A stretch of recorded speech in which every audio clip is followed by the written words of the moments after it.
நீங்க என்ன ஃபோன் அடிக்கும்பா? நீங்க அடிக்கிறீங்களா நான் அடிக்கட்டுமா?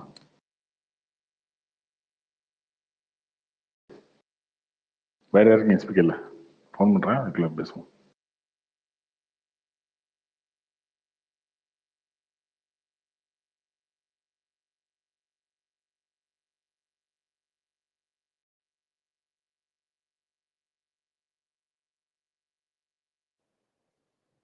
ப்ரோ கோட் ஹிட்டா ஃப்ளாப் ஆகும்.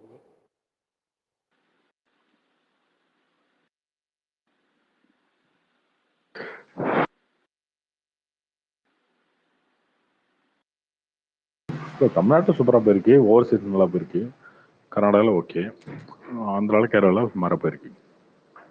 ஆந்திரா சுமாரம் இல்லை, கம்மியாக தான், ரொம்ப கம்மியாக தான் போயிருக்கு. ஹாய் கார்த்திக் ப்ரோ, எப்படி இருக்கீங்க? நல்லா இருக்கேன் ப்ரோ. ஓகே ப்ரோ, என்னன்னா வேட்டையின் ஆடியோ லான்ச் இந்த 20th கன்ஃபார்மா? இல்லை, அதுக்கான எந்த சிம்டம்ஸுமே இல்லையே. அவர் ஷூட்டில் இருக்காரு, பண்ணுறாங்களான்னு தெரியலையே. ஓகே ஓகே, அதான் ப்ரோ கேட்பாங்க.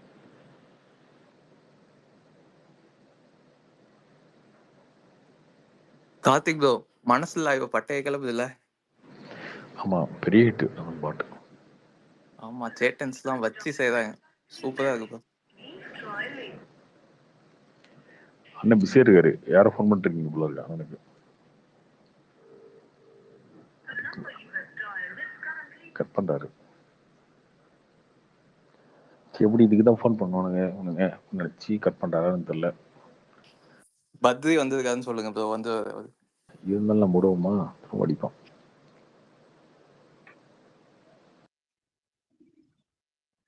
சண்டை நைட்டு தூங்க விடுதா பாவம். பிளாக்ல போட்டாருங்க எல்லாத்தையும், ஒரு ரிங்ல கட்டாது. வந்து விட்டார், அண்ணன் வந்து விட்டார். வந்துட்டாரா? வந்துட்டார் வந்துட்டார். வந்துட்டாருண்ணா, டென்ஷன் ஆகுது. டென்ஷன் எதுக்கு டென்ஷனு? அன்பா கூப்பிடுறோம், அன்பா அழைக்கிறோம். அண்ணனை இவ்வளவு அன்பா அழைக்கிறோம் அப்படின்போது எதுக்கு கோவப்படணும்? ஆனா டே திண்டுக்கல் ரீட்டாவே நான் வந்து எப்படின்னா ஒரு திண்டுக்கல் ரீட்டா மாதிரி தான் இருக்குது. உள்ள வரும்போது இவனுங்க எல்லாம் சேர்ந்து ஜாக்கெட்ல வந்து 10 ரூபா குத்துற மாதிரியே ஒரு ஃபீலிங்ல தான் உள்ள வர்றேன். வாங்கண்ணா, வணக்கங்கண்ணா. பெரிய சிங்கர் இவரு. கொடுங்கப்பா அந்த ஹரிஹரனுக்கு மைக் கொடுங்க. எங்க பாடு, ஒரு பாட்டு ஃபுல்லா பாடு பாப்பா. உங்களுக்காக தான் எல்லாம் வெயிட்டிங். எப்படிங்க சிவா? சந்தோஷம் சிவா. சிவா வந்து ஏதோ ஒரு சந்தோஷத்தை உங்ககிட்ட ஷேர் பண்றதுக்கு வராருங்க. நீங்க வெயிட் பண்றாரு, உங்களுக்காக எவ்வளவு நேரம் வெயிட் பண்ண 15 நிமிஷம் வெயிட் பண்ணிட்டு இருக்காரு. அண்ணன் போறாரு, அண்ணன் போறாரு, அண்ணன் போறாருன்னு. நான் தான் இவனுக்கு சம்சாரா பால் சொம்போட வந்து எல்லாம் வெயிட் பண்ணிட்டு இருக்கானுங்க. டேய் என்னங்கடா நேத்து உன் கதையை திருடிடுவாங்கண்ணா, காப்பிரைட் கேட்டுருந்தேன். என்னடா என்ன அவனே ஐயப்பா, நேத்து நீங்க ஒரு கதை சொன்னீங்கன்னா அவார்டு ஃபங்க்ஷன் கதை, அத காப்பிரைட் போட்டு வச்சுக்கண்ணா, யாராச்சும் எடுத்து போறாங்க. டேய் நான் தினம் ஒரு கதை சொல்லலாம்டா, இவனுக்கு கதை விட பெட்டராகவே இருக்குண்டா ஐயப்பா. சும்மா சைக்கிள் எடுத்துட்டு ஆட்டோ எடுத்துட்டு எங்கேயாவது நடுக்காட்டுக்குள்ளே போயிட்டு அது இந்த பக்கம் ஒரு கேமரா வச்சு அந்த பக்கம் ஒரு கேமரா வச்சு எடுத்துக்கிட்டு அதுக்கு நாமளும் ஏதாவது அவனாசிக்குள்ளேயே சுற்றுற மாதிரி ஒரு கதை. காமராஜர் வீதியிலேருந்து வஉசி காலனி போய் காந்திபுரம் போய் உள்ளே போய் அவனாசி லிங்கேஸ்வரர் கோயிலில் முடியுதான். இந்த மாதிரி ஒரு கதை.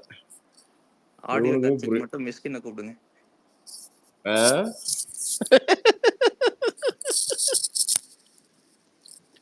அந்த ஷாட்ல வச்சாம் பாருங்க ஒண்ணு, செல்ல குட்டி அப்படியே பார்த்தோன்னே அப்படியே ஒரு ஸ்மூச் அடிக்கிற மாதிரி இருந்தது. அப்படிங்க அப்படி என்னடா அது ஒரு மாதிரி டபுள் எக்ஸா இருக்குது. நேத்து நீங்க பட்டெக்ஸ் பட்டெக்ஸ் சொல்லிருந்தீங்கல்ல, நான் அப்படியே மிஷ்கின் என்ன பேசுது பாருங்க யோசனை.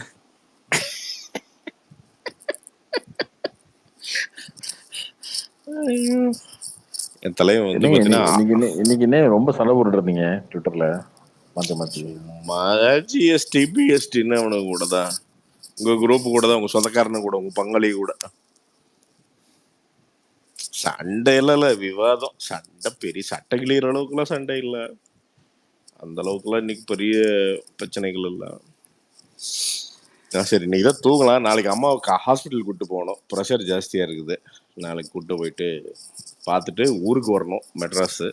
நாளைக்கு காலையில் ஹாஸ்பிட்டல் அப்பாயின்மெண்ட்டு. காலையில் போயிட்டு ஒரு இங்கே விஜயன்னு ஒரு டாக்டர் இருக்கார், நல்ல டாக்டர். காலைல வந்து அவர் வந்து பார்த்தீங்கன்னா இந்த எஃப்டிஎஃப்எஸ் மாதிரி, கேரளாவில் எஃப்டிஎஃப்எஸ் மாதிரி ஓடிடணும். 9 மணிக்கு வருவாருன்னா காலைல 7 மணிக்கு அங்கே போய் டோக்கனை போட்டு உட்காந்துடணும். அதான் சொன்னம்மா 6 மணிக்கே கிளம்பிடலாம். போய் ஒரு 7 மணிக்கு டோக்கனை போட்டோம்னா உட்காந்தோம்னா 9 மணிக்கே பார்த்தோம்னா ஒரு 10 மணிக்கு வெளில வந்துடலாம். ஸோ நாளைக்கு அந்த வேலை. அப்படியே ஊருக்கு வரணும். வந்துட்டு நேராக வந்து லடாக் போகிறோம். நானும் கார்த்தி ஐயப்பேன். லடாக் இல்லை, ஹிமாலயாஸ். அதாவது உத்தராகண்ட் போய் எல்லாம் பெருசுக்கெல்லாம் மாட்டிடுச்சுக்கு பாவம். ஒரு 30-40 டிக்கெட்டுக்கு மாட்டி இப்போ தான் சிஎம் பேசி ஏதோ ரெஸ்கியூ பண்ணுறாங்களான் இருக்குது. பாவங்க. இந்த பக்தி டூர்லாம் போய் மாட்டுறதெல்லாம் கொடுமைங்க. ஏங்க அதெல்லாம் எங்க ஸ்டேட்டுங்க. என்னங்க நீங்க பேசி ரெஸ்கியூ பண்றது? நாங்க பண்ணிக்குவோம், உங்களுக்கு தெரியாதா? என்ன பண்ணுவீங்க? நிலச்சரிவுக்குள்ள சிக்க விட்டுட்டு எல்லாம் வேடிக்கை வைப்பீங்க. என்ன பண்ணுவீங்க? எடுத்து அனுப்பிச்சு எல்லாத்தையும் அனுப்பிச்சு விட்டா அந்த ஏர்போர்ட்ல வந்து நீங்க போட்டோ எடுத்துட்டு போவீங்க, அவ்வளவுதானே. வேற என்ன பண்ணுவீங்க? ஓ, அதுக்கு என்ன இப்ப ஹெலிகாப்டர் நாங்க அதுக்குன்னு வச்சுக்கணுமா? பில்கிரிமேஜ் போவோம். ஆல்ரெடி உக்ரைன்ல இருந்து கூப்பிட்டு வந்தோம் ஏர்போர்ட்ல வந்து, நாங்க என்ன கூப்பிட்டு வந்தோம்னு சொன்னீங்களே அந்த மாதிரி. எங்கிட்டயும் ஃபிளைட் இருக்குதுயா, நீங்க எடுக்க விடணும்யா. நீங்க உங்க வண்டியை எடுத்துட்டு போனா அதுக்கு நாங்க என்ன பண்றது? எங்கிட்ட பிரைவேட் ஜெட்டே இருக்கு. அந்த பக்கம் நம்ம தாங்க, நம்ம ஒன்னும் பிரச்சனை இல்லைங்க, பாத்துக்கலாங்க. அப்படிங்கிற லடாக் போவோம், உத்தரகாண்ட் போவோம், ஹிமாலயஸ் போவோம். ஓ, உங்க ஏரியாங்கிற ரொம்ப டீப் ஆரஞ்சு இருக்குது. Orange status. ரைட். கோவாக்கு போனா அங்க ஒரு மயிர் இல்லடா. அதுவும் நம்ம ஏரியா தான். எல்லாம் அவனும் ஆடாங்க ஒரு மயிரும் இல்லடா, ஜட்டியோட சுத்திட்டு இருப்பானுங்க, கிளஞ்சட்டியோட. அங்க என்னடா இருக்குது? அங்க போய் எல்லாம் இந்த போதை அடிக்கிறானுங்கடா இவனுக்கு தாண்டா கோவா. அங்க போயிட்டு கஞ்சா அப்படின்னு என்ன கருமத்தையே பார்த்தீங்கன்னா வாங்கி குடிச்சுக்கிறது. அப்படி இல்லைன்னா வந்து பார்த்தீங்கன்னா அது அவனுங்களுக்கு, இந்த மும்பைக்காரனுக்கு பாண்டிச்சேரி அது அந்த தலை வரைக்கும் குடிச்சிட்டு படுத்துட்டு இருக்கிறது. அங்க என்னடா இருக்குது? அங்க பீச்சா இருக்கும். அப்புறம் கோவன் கல்ச்சருங்குவானுங்க. என்ன கல்ச்சர்னு அதெல்லாம் நாமெல்லாம் போய் தங்கணுண்டா. அதெல்லாம் ஒரு 6 மாசம் இருந்தாதான் அது என்னன்னே புரியும்.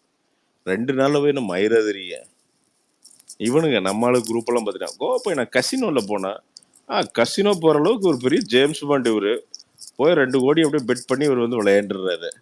ஏண்டா நீ விளையாடுறது 2000 ரூபாய்க்கு என்னடா கிடைக்கும்?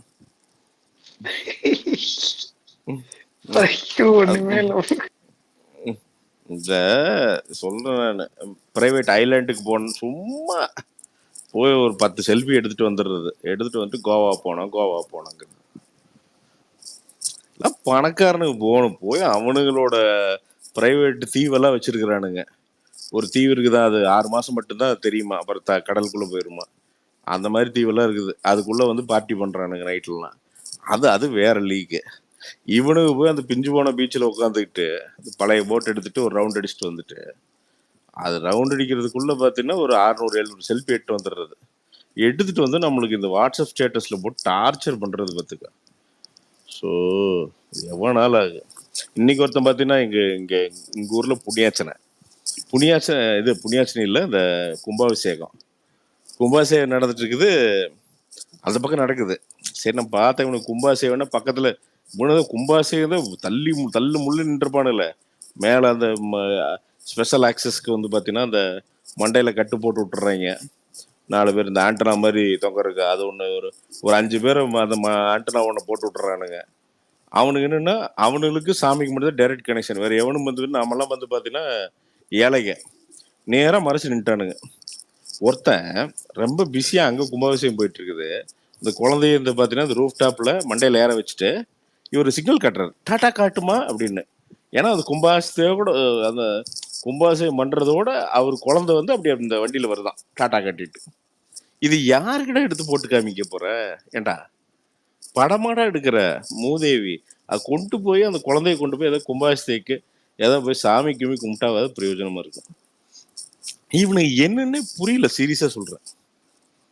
எப்ப அந்த குழந்தை பார்த்தீங்கன்னா சின்ன குழந்தையெல்லாம் 3 வயசு குழந்தையெல்லாம் பார்த்தீங்கன்னா குரங்கு மாதிரி தொத்திட்டு அந்த இதுல அந்த விண்டோ இதுல வந்து பாத்தீங்கன்னா அந்த ரூஃப் டாப்புங்கிறதே வந்து பாத்தீங்கன்னா சன் ரூஃப்ங்கிறதே ஒரு போகஸானது ஆக்சுவலா. இங்க அடிக்கிற வெயிலுக்கு சன் ரூஃப் வேற. சன் ரூஃப்னு கண்டுபிடிச்சதே குளிர்கால நாட்டுக்கு. அவனுக்கு வந்து பாத்தீங்கன்னா வெயில் பத்தாதுன்னு சன் ரூஃப் கண்டுபிடிச்சான். கொஞ்சம் வெயிலுக்கு வெளிச்சம் கிழிச்சம் உள்ள வருன்ட்டு. நமக்கு சன் ரூஃப்ங்கிறதே ஒரு போகஸ். அதை திறந்து விட்டு இந்த குழந்தைகளை பூரா குரங்குட்டிக்கு மாதிரி மேலே ஏற்றி விட்டுறது. மேலே ஏற்றிட்டு ஊட்டி மலை ரோட்ல போடுறது பார்த்துக்க. டாடி டாடி வா டாடி அப்படின்ட்டு. டாடி ஒரு ஆட்டினாருன்னா அந்த பக்கம் போய் டீலால போய் உழுதுன்னா உடனே என்ன தெரியுமா சொல்லுவானுங்க, தமிழக அரசாங்கம் உரிய நடவடிக்கை எடுக்க வேண்டும். தமிழக அரசாங்கம் ஆமாண்டா, தமிழக அரசாங்கம் என்னதான்டா பண்ணும் உங்களுக்கு? இல்லை அப்போ மத்திய அரசாங்கத்துக்கு போயிடுவானுங்க. ஏன் மோடி ஹெலிகாப்டர் கொண்டு வரவில்லை, என் குலதெய்வம் இருக்குன்றவானுங்க. ரொம்ப காண்டாச்சு நீங்க அதை பார்த்து. அப்புறம் இவனு இந்த ஆண்டனா மண்டைனுங்க இந்த கும்பாபிஷேகத்துல ஒரு 5 பேர் ஏதோ டொனேஷன் பண்ணியிருப்பானுங்களாட்டு. இவனுக்கு ஒரு 50,000 1 லட்சம் கொடுக்கறதே எதுக்குன்னா அந்த ஆண்டனாவை தலையில மாட்டிட்டு சாமியை மறைச்சு நின்னுக்கிறது பார்த்துக்குங்க. 1 மணி நேரம் நின்னுக்கிறானுங்க. என்ன நின்று அதுல ஒரு அம்மா வேற பெரிய வந்து பார்த்தீங்கன்னா நந்திதா தாஸ் ஒரே ஒரு குத்து விளக்கு எழுதிட்டு அவன் சண்டை போட்டுருக்கானுங்க சாமி பார்க்கறதுக்கு. பிள்ளையார் கோயில் தான் இந்த அம்மா குத்து விளக்கு விளக்கு விளக்கு விளக்கு குத்து விளக்கு அம்மா இட்டு வராங்கன்னு. ஆமா அம்மா பெரிய எலிசபெத் ராணி, எவனும் மதிக்கல.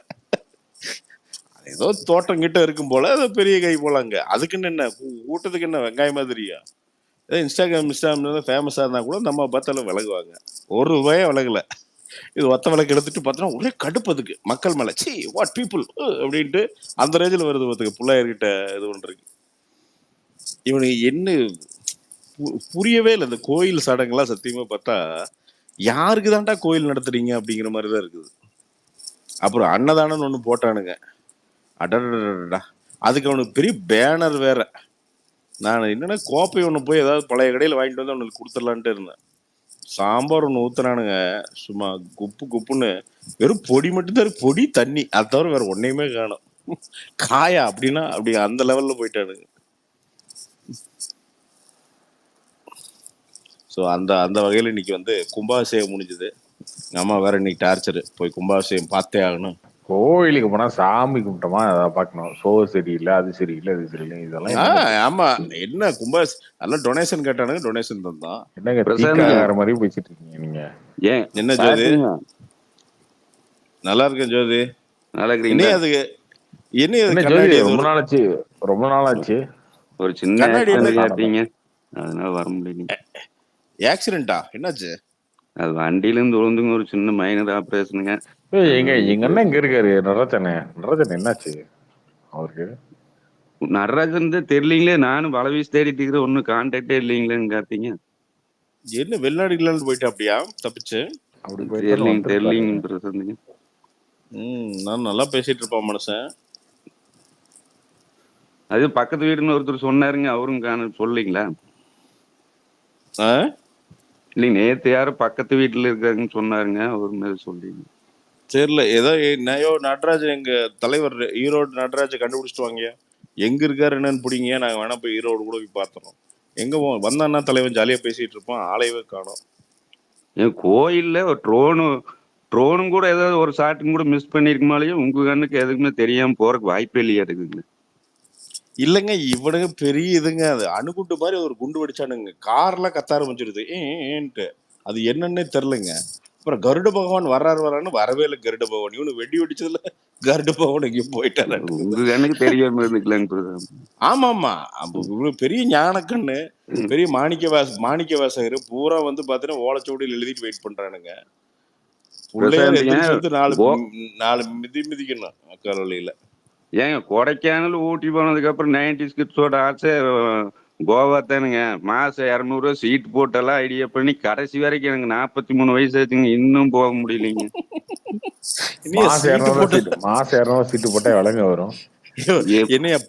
ஏன் அப்ப இருந்தீங்க 90s 91 95 எல்லாம் எவ்வளவு வந்துருக்கீங்க? ஓ அப்ப சொல்லுங்க நீ 90 இதெல்லாம் அவர் பையனே நம்ம கிளாஸ்மேட்டா இருப்பாயா, நீ வேற. அவர் அங்க இருக்கு அப்படி.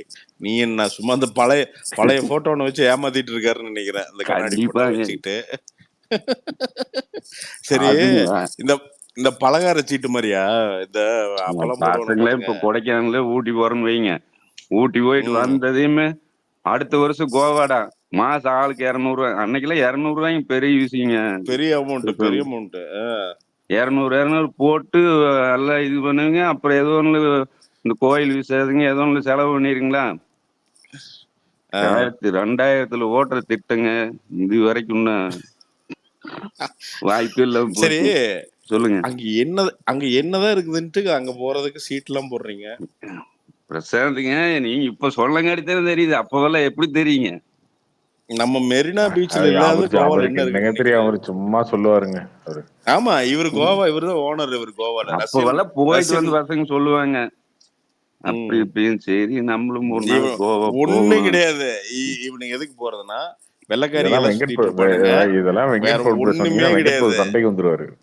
இவனுக்கு என்ன பேசுவானு எனக்கு தெரியும். என்ன பேசுவான்னா, ஒரே வெள்ளக்கார பொம்பளை எல்லாம் சுத்திட்டு இருக்குது அப்படின்ட்டு இவனுக்கு அந்த வெள்ளக்காரிகளை பாக்குறதுக்கு போறதுக்கு பிளான். அது வேற ஒண்ணுமே கிடையாது. அதாவது இந்தியாவோட மானத்தை கப்பல் ஏத்துறதுக்குன்னே அங்க போறது. பீச்சில் போய் ஜாலியா இந்தியா மானம் போகுது. 375 நாள் தோட்டத்துக்குள்ளேயே வெயில தான் கிடக்குறாங்க. அப்போ ஒரு பார்ட்டி சிட்டிங்க, அவ்வளவுதாங்க. பார்ட்டி பண்றது பார்ட்டி சிட்டி, அவ்வளவுதான். பார்ட்டி சிட்டி அது. அதுதான் பார்ட்டி சிட்டி. அதான் மும்பை கல்ச்சரியா கார்த்தி. அது கொஞ்சம் ஒரு மாதிரி வைப் பண்ணணும்யா.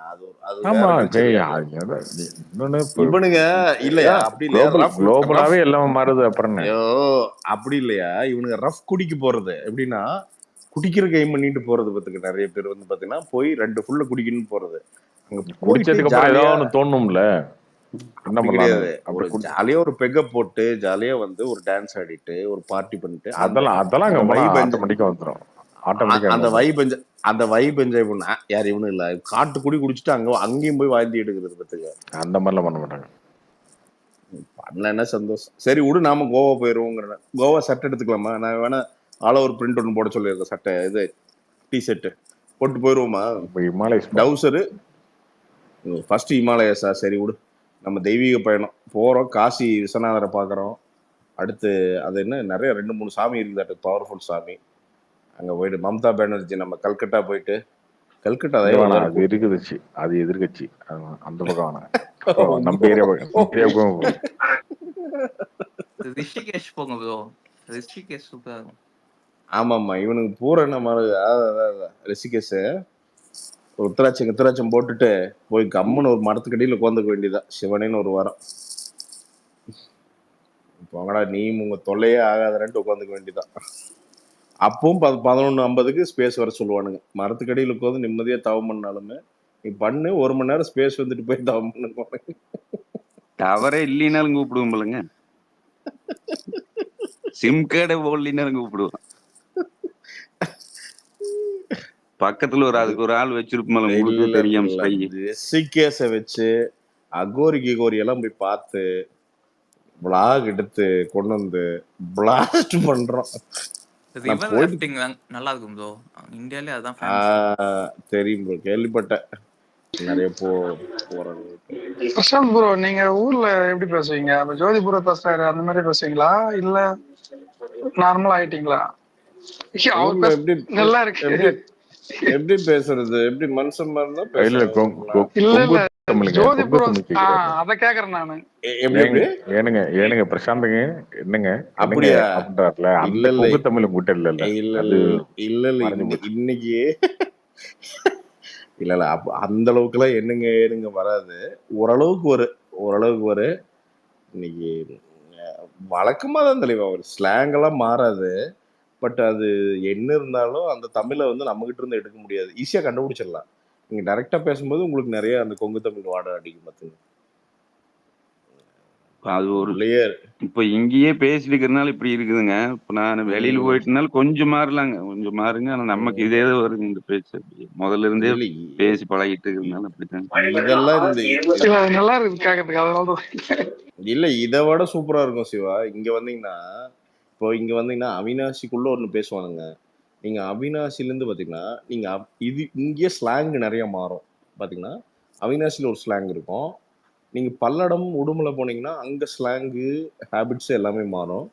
அதே மாதிரி இந்த பக்கம் சக்தி கோபி இங்கெல்லாம் வந்து பாத்தீங்கன்னா இன்டீரியர் போனீங்கன்னு வச்சுக்கோங்களேன், சுத்தமா மாறும்.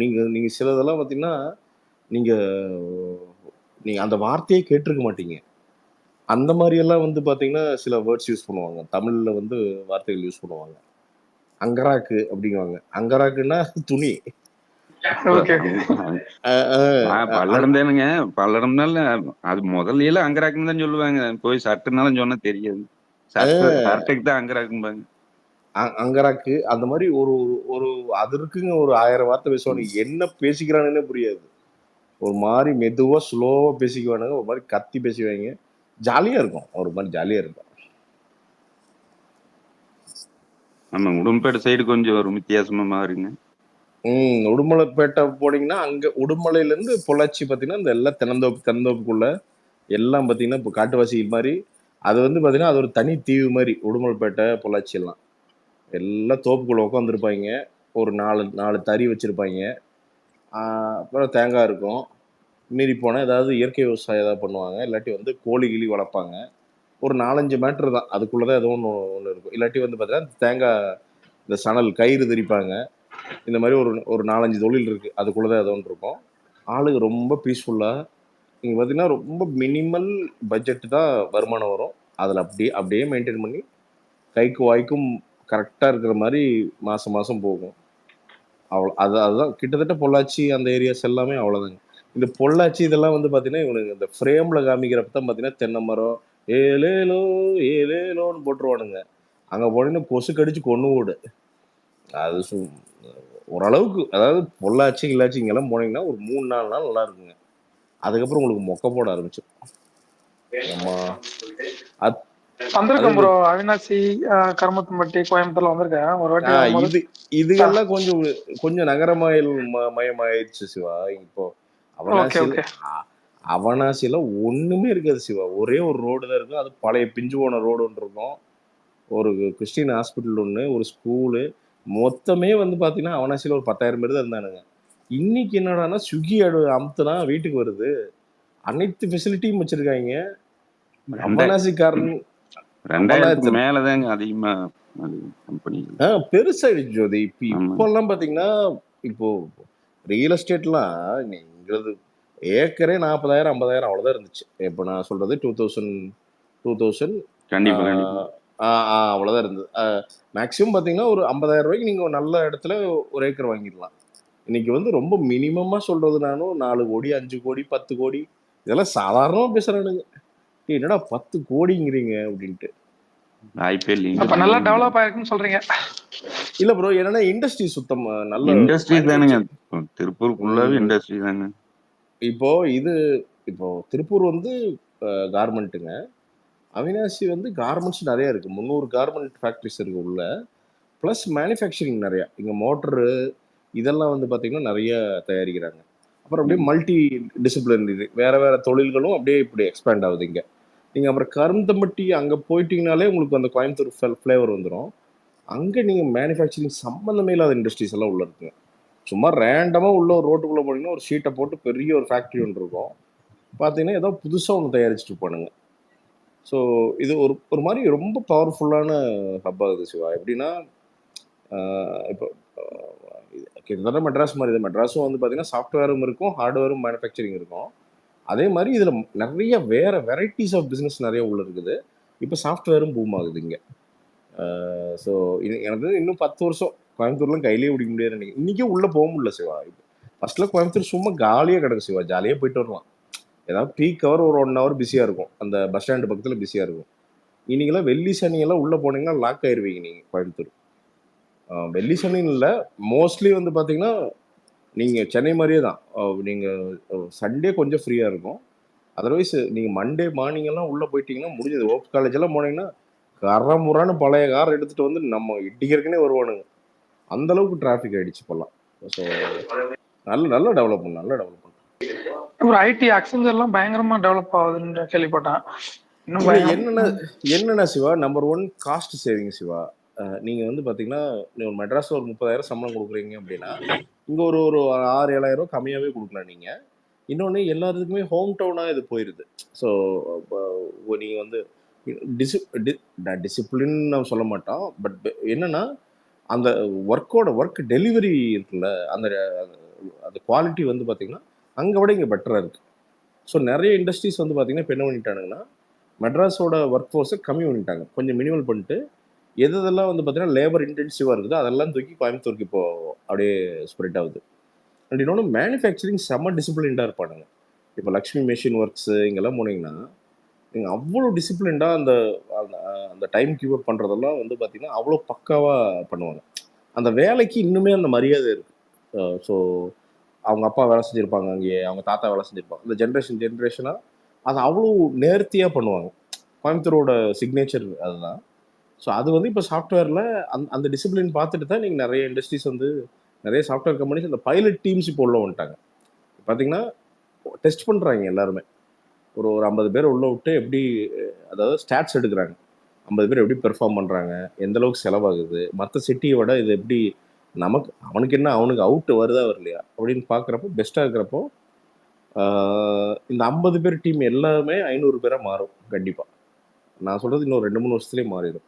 மாறுறப்போ ஆப்வியஸ்லி ஒரு சாஃப்ட்வேர் பூம் வந்துடும். பேரலாக இங்கே வந்து பார்த்தீங்கன்னா இப்போ டிஎம்கே கவர்மெண்ட் நல்ல விஷயம் பண்ணியிருக்காங்க. கிட்டத்தட்ட அந்த ஏர்போர்ட் ரெடி ஆகுது. ஸோ ஏர்போர்ட் எக்ஸ்பான்ஷன் நடந்துருச்சுன்னா வேற லீகில் போயிடும். இன்னொன்று கோயம்புத்தூரோட பியூட்டி என்னென்னா பாலக்காடு அங்கேருந்து 40 நிமிஷம் தான். ஸோ டெய்லி பேசிஸில் நிறைய பேர் வந்து பார்த்தீங்கன்னா கோயம்புத்தூர்லேருந்து பாலக்காடு போய் ஒர்க் பண்ணுறாங்க, பாலக்காட்லேருந்து கோயம்புத்தூர் வந்து நிறைய பேர் ஒர்க் பண்ணுறாங்க. அந்த பாலக்காட்டில் ரொம்ப செம்ம ப்ரில்லியண்ட்டான மைண்ட்ஸ் எல்லாம் இருக்காங்க. இப்போ அவங்கெல்லாம் வந்து பார்த்தீங்கன்னா நேராக பெங்களூர் போய் ஒர்க் பண்ணுறதுக்கு பதுவாக நீங்கள் கோயம்புத்தூர்லேயும் இண்டஸ்ட்ரீஸ் பெருசாக செட்டப் ஆகுங்கிறப்போ அங்கேருந்து அந்த கேரளா ஒர்க் ஃபோர்ஸும் வந்து பார்த்தீங்கன்னா இங்கே வந்து உள்ளே வந்துடுவாங்க. ஸோ ஒரு மாதிரி எப்படி சொல்கிறது, பயங்கர அதை அந்த ரீஜனே எப்படி சொல்கிறது, பயங்கர அட்வான்டேஜ் அவங்களுக்கு. ஒரு 2 ஸ்டேட் சேர்ந்து வேலை செய்கிற அந்த ஃபீலிங்கு. நீங்கள் கொச்சின் வரைக்குமே பார்த்தீங்கன்னா கொச்சினே அழுத்துனீங்கன்னா 3 மணி நேரத்தில் போயிடலாம், 3-4 மணி நேரத்தில் 3-3.5 மணி நேரத்தில் போயிடலாம்னு நினைக்கிறேன் தெரிஞ்சு. நீங்கள் கோயம்புத்தூர் பார்டர்லேருந்து பக்கம் தான், எல்லாமே பக்கம் தான். அப்படிங்கிறப்ப ஈஸியாக நாளைக்கு ரயில்வேஸ்லேயோ இதெல்லாம் கனெக்ட் பண்ணிட்டாங்கன்னு வச்சுக்கோங்க, முடிஞ்சு போச்சு, டக்குன்னு வந்து அவன் பாட்டுக்கு இங்கே வந்து வேலை செஞ்சுருவான். ஸோ அதை தான். அண்ட் இன்னொன்று நிறைய இடம் கிடக்குது சிவா. என்னென்னா இன்னும் வந்து பிளான் பண்ணி அழகாக சிட்டி எக்ஸ்பேண்ட் பண்ணுறதுக்கு ஸ்கோப் இருக்குது இன்னுமே. அப்படிங்கிறப்போ அந்த பிளான் பண்ணி மட்டும் கரெக்டாக எக்ஸ்பேண்ட் பண்ணிட்டாங்கன்னா சரியான ஊராய் போயிடும். இப்போவே நிறைய வித்தியாசம் தெரியுதுங்க. நம்ம ஒவ்வொரு தடவை 3 மாதம் 4 மாதத்துக்கு உதவி கோயம்புத்தூருக்குள்ளே போகிறப்பவே நமக்கு அந்த எக்ஸ்பேண்ட் ஆகுறது நமக்கு ஃபீல் ஆகுது. ஏன்னா உங்களுக்கு பில்டிங் சரசரன்னு ஏறுது இப்போல்லாம். சரவணப்பட்டியெல்லாம் சும்மா கிடக்கு சிவா. சரவணப்பட்டின்னு ஒரு ஏரியா இருக்குன்னு பார்த்தீங்கன்னா அந்த குமரூர் காலேஜ் இதெல்லாம் இருக்கும், சும்மா கிடக்கும். அங்கே எங்கள் சொந்தக்காரன்லாம் தோட்டம் வச்சுருந்தான், அவன்லாம் வந்து பார்த்தீங்கன்னா அப்போவே ஏக்கர் 5 லட்சத்துக்கு போகுது அப்படின்னு 10 ஏக்கர் வித்துட்டு வந்துட்டான். இன்னைக்கு ஏக்கருக்கு 15 கோடி ரூபா. அதுல உங்களுக்கு ஒரு சந்தோஷம். ஆமா ரொம்ப சந்தோஷம் தான். ஏன்னா இல்ல இல்ல 2 வாரத்துக்கு ஒரு தாட்டி அதை நினைச்சு அவன் சரக்கு அடிப்பான். எனக்கு திருப்பி தாக்க முடியாது. மறுபடியும் ஒரு ஓட்டர் சேர்த்து அடிக்கிறாருங்க. தம்பி இங்கதான் தம்பி 10 ஏக்கர் நமக்கு தோட்டம் வருது, நான் எதுக்கு வித்த நாயே. வேற எதாவது கீழே கமெண்ட்ல திட்டுறானுங்க. அப்பாடா இப்ப மொக்க போடுதா, நான் போறேன். எங்க அம்மாவை நான் காலைல ஆஸ்பத்திரிக்கு கூப்பிட்டு போகணும். எல்லாம் பேசுங்க, பேசி பாட்டு பாடிட்டு இருங்க. நான் போயிட்டு நாளைக்கு நைட் வந்து ஜாயின் பண்றேன் கூட. By by. பிரசாந்த் ப்ரோ ஒரு பாட்டு போடுங்க. ஓ போயோ, காலைல 6 மணிக்கு நான் எந்திரிக்கணும். ஐயோ அந்த கொடுமை வேறையா. மெட்ராஸ் போனா கூட ஜாலியாக 8-9 மணி 10 மணிக்கெல்லாம் எந்திரிப்போயா. நாளைக்கு அம்மாவுக்கு ஹாஸ்பிட்டல் கூப்பிட்டு போகணும். அதனால குட் நைட், நாளைக்கு வரேன். By by. ஏன் ப்ரோ இந்த மணிமேகலை இஷ்யூலாம் கேட்டிருக்காங்க கமெண்ட்ல. இந்த இவனுங்க தானே, இவனுங்க ஒவ்வொன்றா வந்துடும். நான் தான் ஜட்ஜு பார்த்துக்க. இப்போ நான் சொன்னால் குக்கித்து கோமலில் பூரா மாற்றிடுவானுங்க. டேய் ஏதாவது பேசுங்கண்ணா, கார்த்திகிட்ட கேளுங்க. 4வது சீட்டில் 7வது ரோவில் எத்தனை டிக்கெட் கலெக்ஷன் ஏதாவது கேளுங்க, கேட்டுருங்க. ஒரு 1 மணி நேரம் அப்படியே ஓட்டுங்க. நாளைக்கு வரேன். எனக்கு நம்ம பிக் பாஸ் போறதுக்காக வந்து ஸ்டண்ட் பண்றாங்கன்னு தோணுது மணிமேகலை. உங்களுக்கு தோணுங்க, எல்லாமே தோணும். தோணாம இருந்தா தானே பிரச்சனை. விஜய் டிவியே சேர்ந்து வேலை பார்க்குதுன்னு நினைக்கிறேன் நானு மணிமேகலை பிக் பாஸ். ஆமா பெரிய கான்ஸ்பிரசி தியரி கிரியேட் பண்றாங்க. அதெல்லாம் இல்லைங்க, சண்டை தாங்க. அவங்க எனக்கு தெரிஞ்சு பிக் பாஸ் எல்லாம் போக மாட்டாங்கன்னு நினைக்கிறேன், தெரில. போச்சுன்னா நீங்க சொல்றது கன்ஃபார்ம்.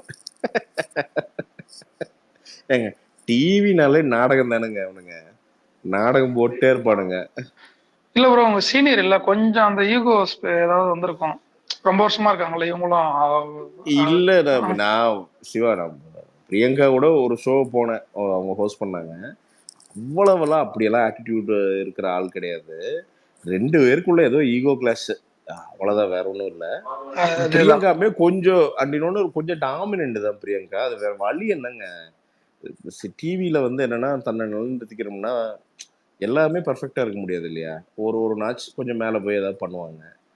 அதுல ஏதோ ஈகோ கிளாஸ் இருக்குது, என்ன பஞ்சாயத்துன்னு தெரியல. அதுல இவனுங்க பழைய இதெல்லாம் இட்டு வந்துட்டானுங்க, போன பிக் பாஸ் இதெல்லாம் இட்டு வந்துட்டு பாத்தியா பிரியங்கா மோசம் அப்படின்ட்டு இருக்காங்க. டே, டிவியில காமிக்கிறதெல்லாம் நம்பிக்கிட்டு ஓரளவுக்கு உண்மைதில் இருக்கும், 100% உண்மைதில் இருக்குமா? என்ன பஞ்சாயத்துன்னு தெரியல, கேட்போம். சும்மா விஜய் டிவியில் யாராவது நம்ம குரூப்ஸ் கிட்ட கேட்டு பார்ப்போம் என்னதான் பஞ்சாயத்துன்னு கேட்போம்.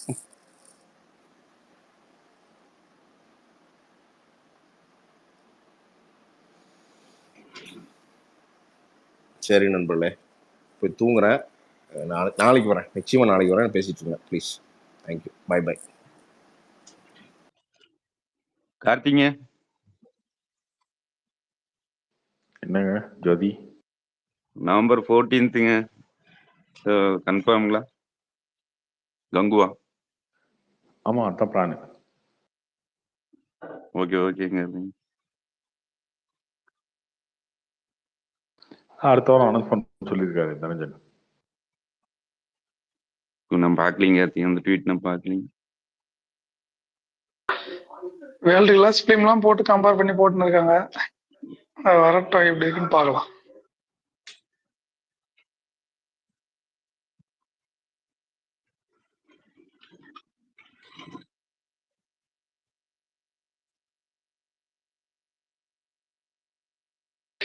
கார்த்தி ப்ரோ, இந்த அன்னபூர்ணா இது கொஞ்சம் பேர் இந்த போயிட்டு பண்ணு வாங்கிட்டு ஜிஎஸ்டி எவ்வளோ எல்லாம் போட்டிருக்காங்களா, அது என்ன பாத்தீங்களா? பார்த்தேன். என்ன அதனால இல்ல, அது ஜிஎஸ்டி உங்க பில்லுல போடுறது. அவர் என்ன கேட்டாரு, என்ன ஒன்றும் புரியல. கொஞ்சம் ஜிஎஸ்டி கம்மியா இருக்குன்னு சொல்றாங்கல்ல, அவர் அதிகமா இருக்குன்னு சொன்னாரு. அது அதான் என்ன, அதனால கேக்குறேன். ஒரு தேவையில்லாத டாபிக். அது வந்து கருத்து கேட்கிற கூட்டம்னு ஒன்று நடத்தினாங்க. அதில் வந்து அவர் சொன்னார், எல்லாத்துக்கும் டேக்ஸ் வந்து வேற வேற வச்சிருக்கீங்க, இன்புட் இருக்கிறது வந்து இதெல்லாம் தலைவலி இருக்கு அந்த மாதிரி அவர் சொல்லியிருந்தாரு. அவ்வளோதான். ஓகே.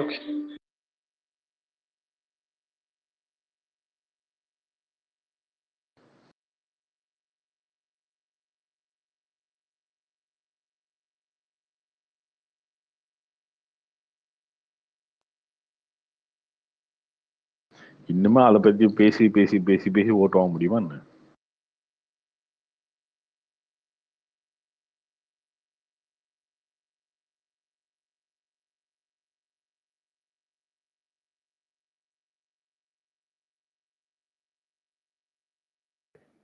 சிம்பிளா ஒரு பிரச்சனை என்னன்னு சொல்லிருக்காரு. எங்களால பிசினஸ் பண்றதுனால எங்களுக்கு வந்து 3 டிஃபரன்ஸ் டாக்ஸ் லேப்ஸ் இருக்கு. என்னன்னா பில் போடும் போது கொஞ்சம் கஷ்டமாகுது. எல்லாம் அந்த சிஸ்டம் தெரிஞ்சவங்க தான் நிக்க முடியும்.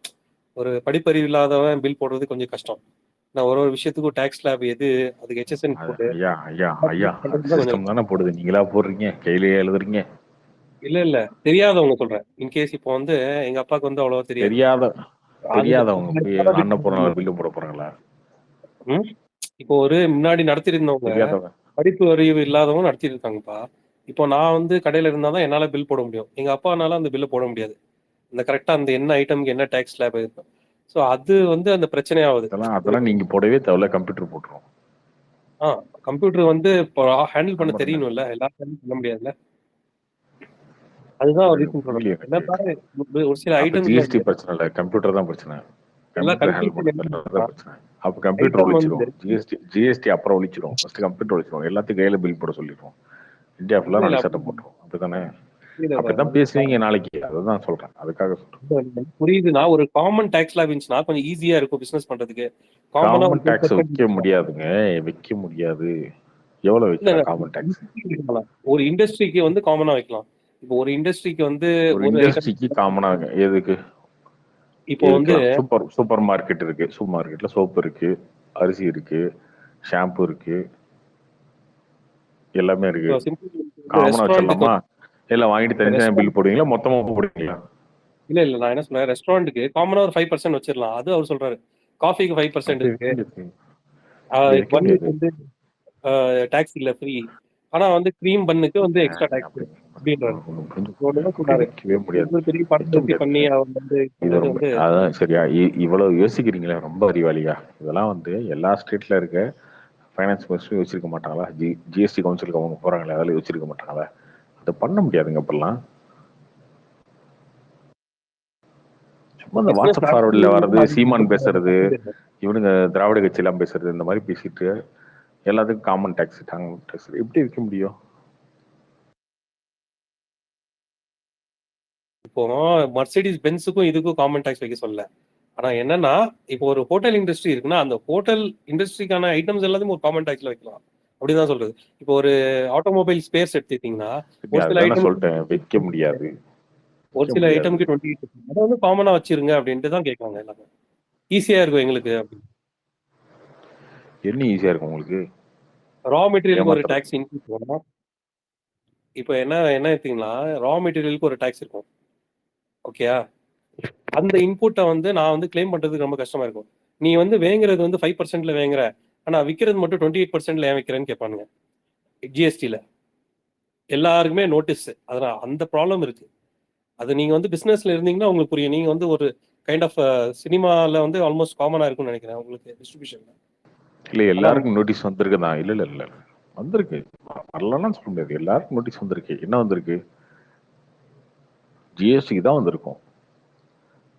ஜிஎஸ்டிக்கு தான். என்னன்னா நாங்க இன்புட் எடுக்கிறதெல்லாம் 5%ல எடுக்கிறீங்க, ஆனா விற்கிற ஐட்டம் எல்லாம் ஏன் 28%ல விற்கிறீங்கன்னு கேட்கறான். பிளஸ் சர்வீஸ்க்கு வந்து 18% இருக்கு. இந்த மாதிரி ஒரே கடையில வந்து மல்டிபிள் டிஃப்ரெண்ட் இது பண்ணும்போது ரொம்ப தலைவலியா இருக்கு. அதுதான் அவர் எக்ஸ்பிளைன் பண்ணாரு லேமன் டேர்ம்ஸ்ல. ஆனா இவங்களுக்கு புரிஞ்சிக்கிறதுக்கு திறமையும் இல்ல, கவர்மெண்ட் நடத்துவதுக்கும் துப்பு இல்ல. ஆமா ஆமா, துப்பு இல்ல. அவர் வேணா பிஎம் ஆக்கி விட்டுருங்க, அவர் நடத்திக்கிட்டோம். அன்னபூர்ணகாரர்.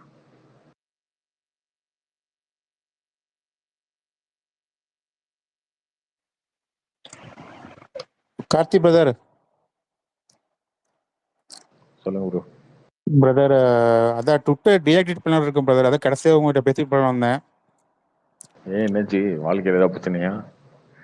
இல்ல பிரதர், நாங்களும் வாழ்க்கையில முடியலன்னு இல்ல முடிவு நீ பண்ணிட்டீங்களா? இல்ல பிரதர், நீங்களே சொல்லுங்க. 10த்துல ஷூட்டிங் முடிச்சு 1.5 வருஷமா சிம்பு ஷூட்டிங் போகாம இருந்தாரு. சரி, நான் கூட ஏதோ பெரிய படம் தான் பண்ண போறாரு, பாகுபலி மாதிரி ஒரே படத்துல பெரிய ஆயிடுவாரு அப்படின்னு இருந்தோம். பார்த்தா தக் லைஃப்ல வந்துட்டு செகண்ட் ஹீரோ பண்ணிட்டு இருக்காரு. தக் லைஃப் படம் ஹிட் ஆனா கூட அது எங்க கணக்குல வராது. அவர் என்னதான் பண்றாருன்னு புரியல பிரதர். வருஷத்துக்கு ஒரு 2 படம் வந்துட்டு ஏன் கொடுக்க மாட்டேங்கிறேன் சுத்தமா புரியல எனக்கு. ஒரு கட்டத்துக்கு மேல முட்டு கொடுக்க முடியல பிரதர். உண்மையான சொல்ற, வெறுத்து போறேன். இப்போ எங்க சிம்பு ஃபேன்ஸ் தேவையில்லாம போய் எஸ்கே ஃபேன்ஸ் கிட்ட போய் சண்டை போட்டுட்டு எஸ்கேவே இப்போ வேற லெவலில் போயிட்டாரு. அதை அக்செப்ட் பண்ணி தான் ஆகணும். இவர் ஷூட்டிங் போவாரா? வெறுக்குது பிரதர். நான் தம்மு குத்துறது வந்து சிம்பு ஃபேன். என் நிலைமை யோசிச்சு பாருங்க.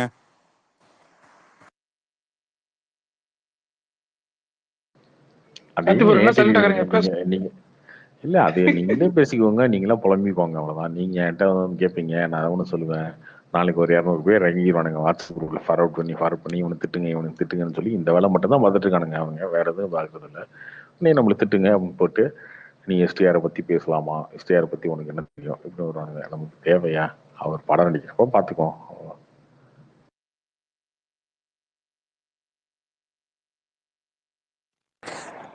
ஓகே பிரதர், அப்டேட் ஏதாவது இருக்கா? என்ன சொல்லுங்க பிரதர், ஹாப்பியா போறேன். ட்விட்டர் விட்டு போயிருங்க, பார்த்துக்கோ. வந்தா சொல்றேன். வாட்ஸ்அப் நம்பர் கொடுத்துருப்பாங்க, ஐயோ பண்ணிட்டேன். அந்த வாட்ஸ்அப் பண்றேன். Good bye. Okay brother, miss you.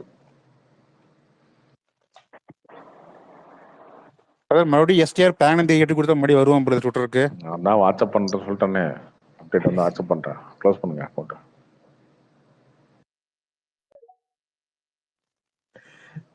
இதுவே எப்படி? இதுவே எஸ்டிஆர் வந்து கற்றுக்கிட்டதா? இந்த ட்விட்டர் க்ளோஸ் பண்ணி இந்த சோஷியல் மீடியா விட்டு போகிறேன், அப்புறம் சோஷியல் மீடியாவுக்கு வந்துட்டேன், அப்புறம் திரும்ப சோஷியல் மீடியா விட்டு போகிறேன், திரும்ப சோஷியல் மீடியா. அப்படியா? இல்ல பிரதர், தேவை இல்லாம சோசியல் மீடியா வந்தோம்னா முட்டு கொடுக்க வேண்டிய நிலைமை வருது. எஸ்கே பத்தி ஏதாவது அவங்க ஃபேன்ஸ் போட்டாங்க, நம்ம தேவையில்லாம போயிட்டு நம்ம கிட்ட ஒரே ஒரு 50 கோடி கலெக்ஷன் தான் இருக்கு. எஸ்கே கிட்ட 50 கோடி கலெக்ஷன் இருக்கு. எஸ்கே பார்த்தீங்கன்னா டான் படம் 125 கோடி வேர்ல்டு வைட் வச்சிருக்காப்ல. நம்மளால 80 crores பக்கமாக தான் இருக்கு வேர்ல்டு வைட் கலெக்ஷனு. எதிரியுமே நம்ம போயிட்டு நம்ம ஒரு பேசக்கூட முடியல.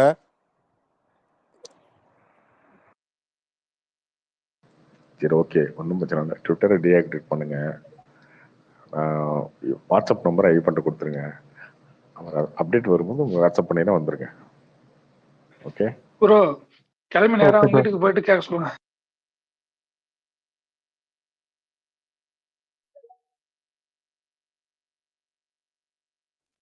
இல்ல ப்ரோ, அவர் அந்த சொன்ன மாதிரி டயரை உருக்கி மாத்தி மிரட்டி அப்படி ஏதோ பண்ணிட்டு இருக்காரு. அது கொஞ்சம் சீக்கிரம் பண்ணா பெட்டரா இருக்கும். அவ்வளவுதான். ரேஸுக்கு ரெடி ஆகுறேன்னு சொன்னார்ல, அப்பதான் கடைசியா டயரை பார்த்தது ப்ரோ. அதுக்கப்புறம் வெயிட்டிங் தான் ரொம்ப நாள். பிரதர் எல்லாமே லிமிட் தான் பிரதர். நீங்கள் எஸ்டிஆர் ஃபேன்ஸ் கேட்டு பாருங்க, அவங்க எவ்வளோ வெறுத்து போயிருக்காங்கன்னு அது உங்களுக்கு தெரியாது. இப்போ விஜய் ஃபேன்ஸ் பார்த்தீங்கன்னா ஹாப்பியாக இருக்காங்க. அஜித் ஃபேன்ஸும் படம் பண்ணுறாரு, அடுத்த படம் வருது. தனுஷ் ஃபேன்ஸு இட்டோ ஃப்ளாப்போ கண்டிப்பாக படம் பண்ணிட்டு இருக்காரு. அடுத்தது பார்த்தீங்கன்னா எல்லாருமே ஏதோ ஒன்று பண்ணிட்டு இருக்காங்க பிரதர். அது ஒரு ஓப்பாவது இருக்கு. எங்கிட்ட ஒரு ஓப்பு கூட இல்லாமல் இருக்கோம் நாங்கள். இப்போ சூர்யா ஃபேன்ஸ் பார்த்தா கங்குவா ஒரு பெரிய ஓப்போடு இருக்காங்க. அது எல்லா டேலண்ட்டும் வேஸ்ட் பண்ணுறாரு பிரதர். கோட்ல கேமியோவாச்சும் பண்ணிருக்கலாம்.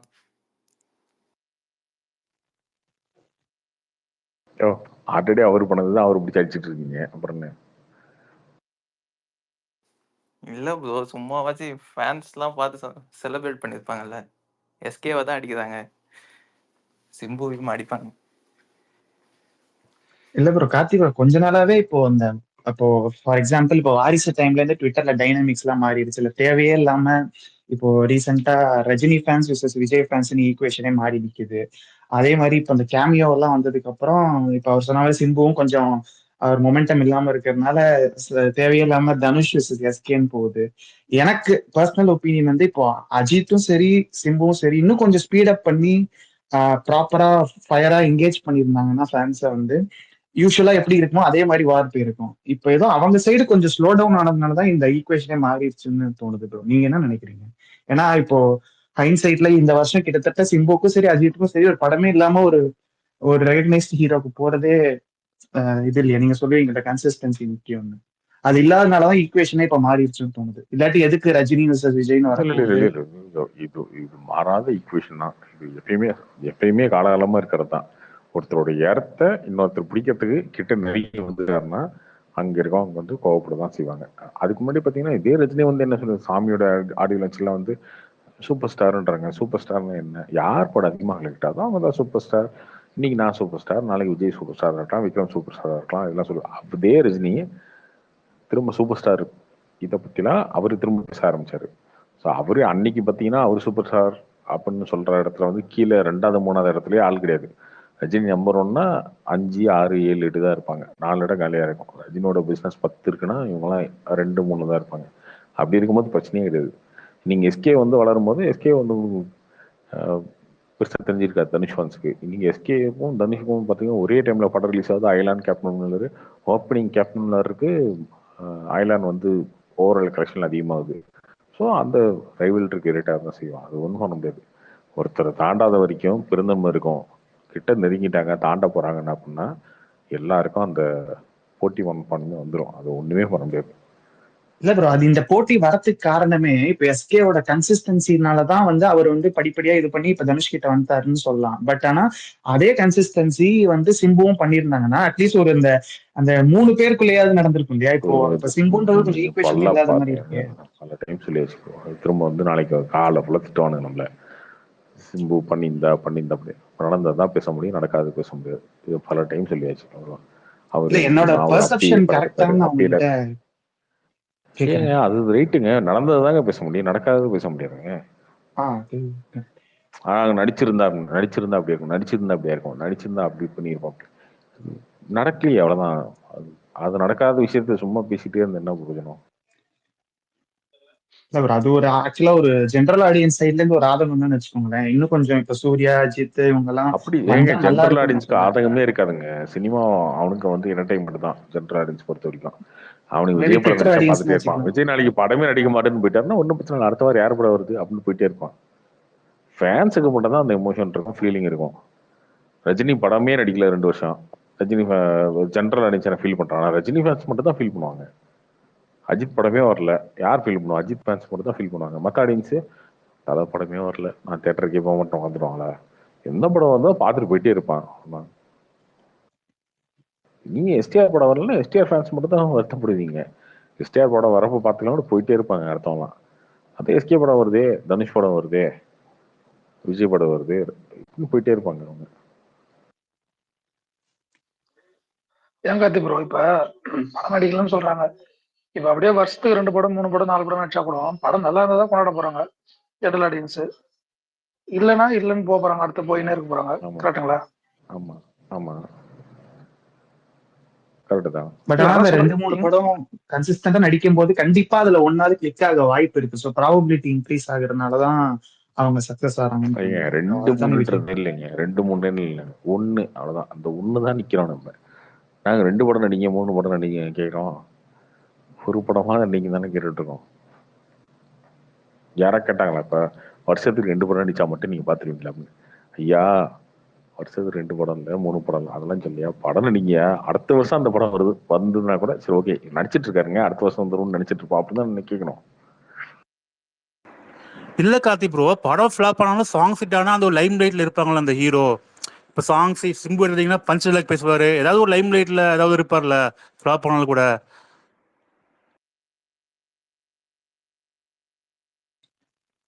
இல்ல அதேதான் ப்ரோ. இப்போ எங்க பாருங்க, துப்பாக்கி இதுக்கெல்லாம் வரும்னு ஏதாவது அவங்க பதில் சொன்னா, எதிர்பார்த்திருக்க மாட்டார்ல 2012. இதுக்கெல்லாம் ஏதோ ஒரு பதில் சொன்னா நாளைக்கு வந்து நம்மளை பிடிச்சி கடிச்சிட்டு வச்சுட்டு இருப்பானுங்க. வேணாம் விடுங்க.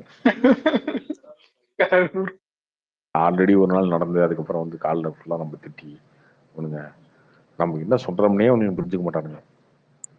ப்ரோ விஜய் ஃபேன்ஸே தாங்கிட்டீங்க, சிம்பு ஃபேன்ஸ் கடிச்சு தாங்க மாட்டீங்களா ப்ரோ?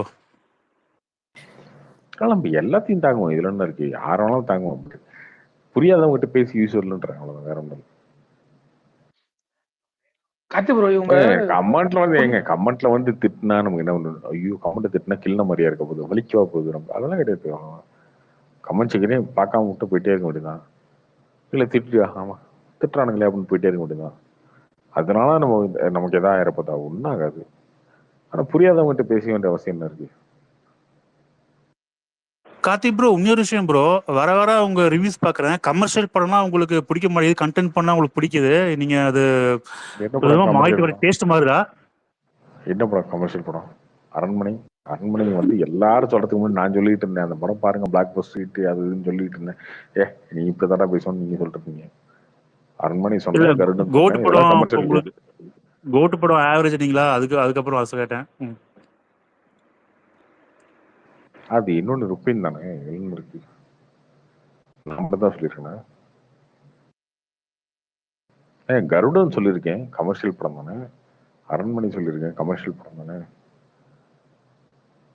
அரண்மனை ஃபர்ஸ்ட் வந்து முன்னாடி ரிலீஸ்க்கு முன்னாடி ஷோ போட்டாங்க, ஃபர்ஸ்ட் நான் போட்ட ட்வீட்டே பிளாக் பஸ்டர் ஹிட்னு தான் போட்டேன். அரண்மனைலாம் அப்படின்னானுங்க, கீழே ட்ரோல் காமெண்ட் தான் அதிகமா இருக்கும் அந்த ட்வீட்டு கீழே பாருங்க எடுத்து.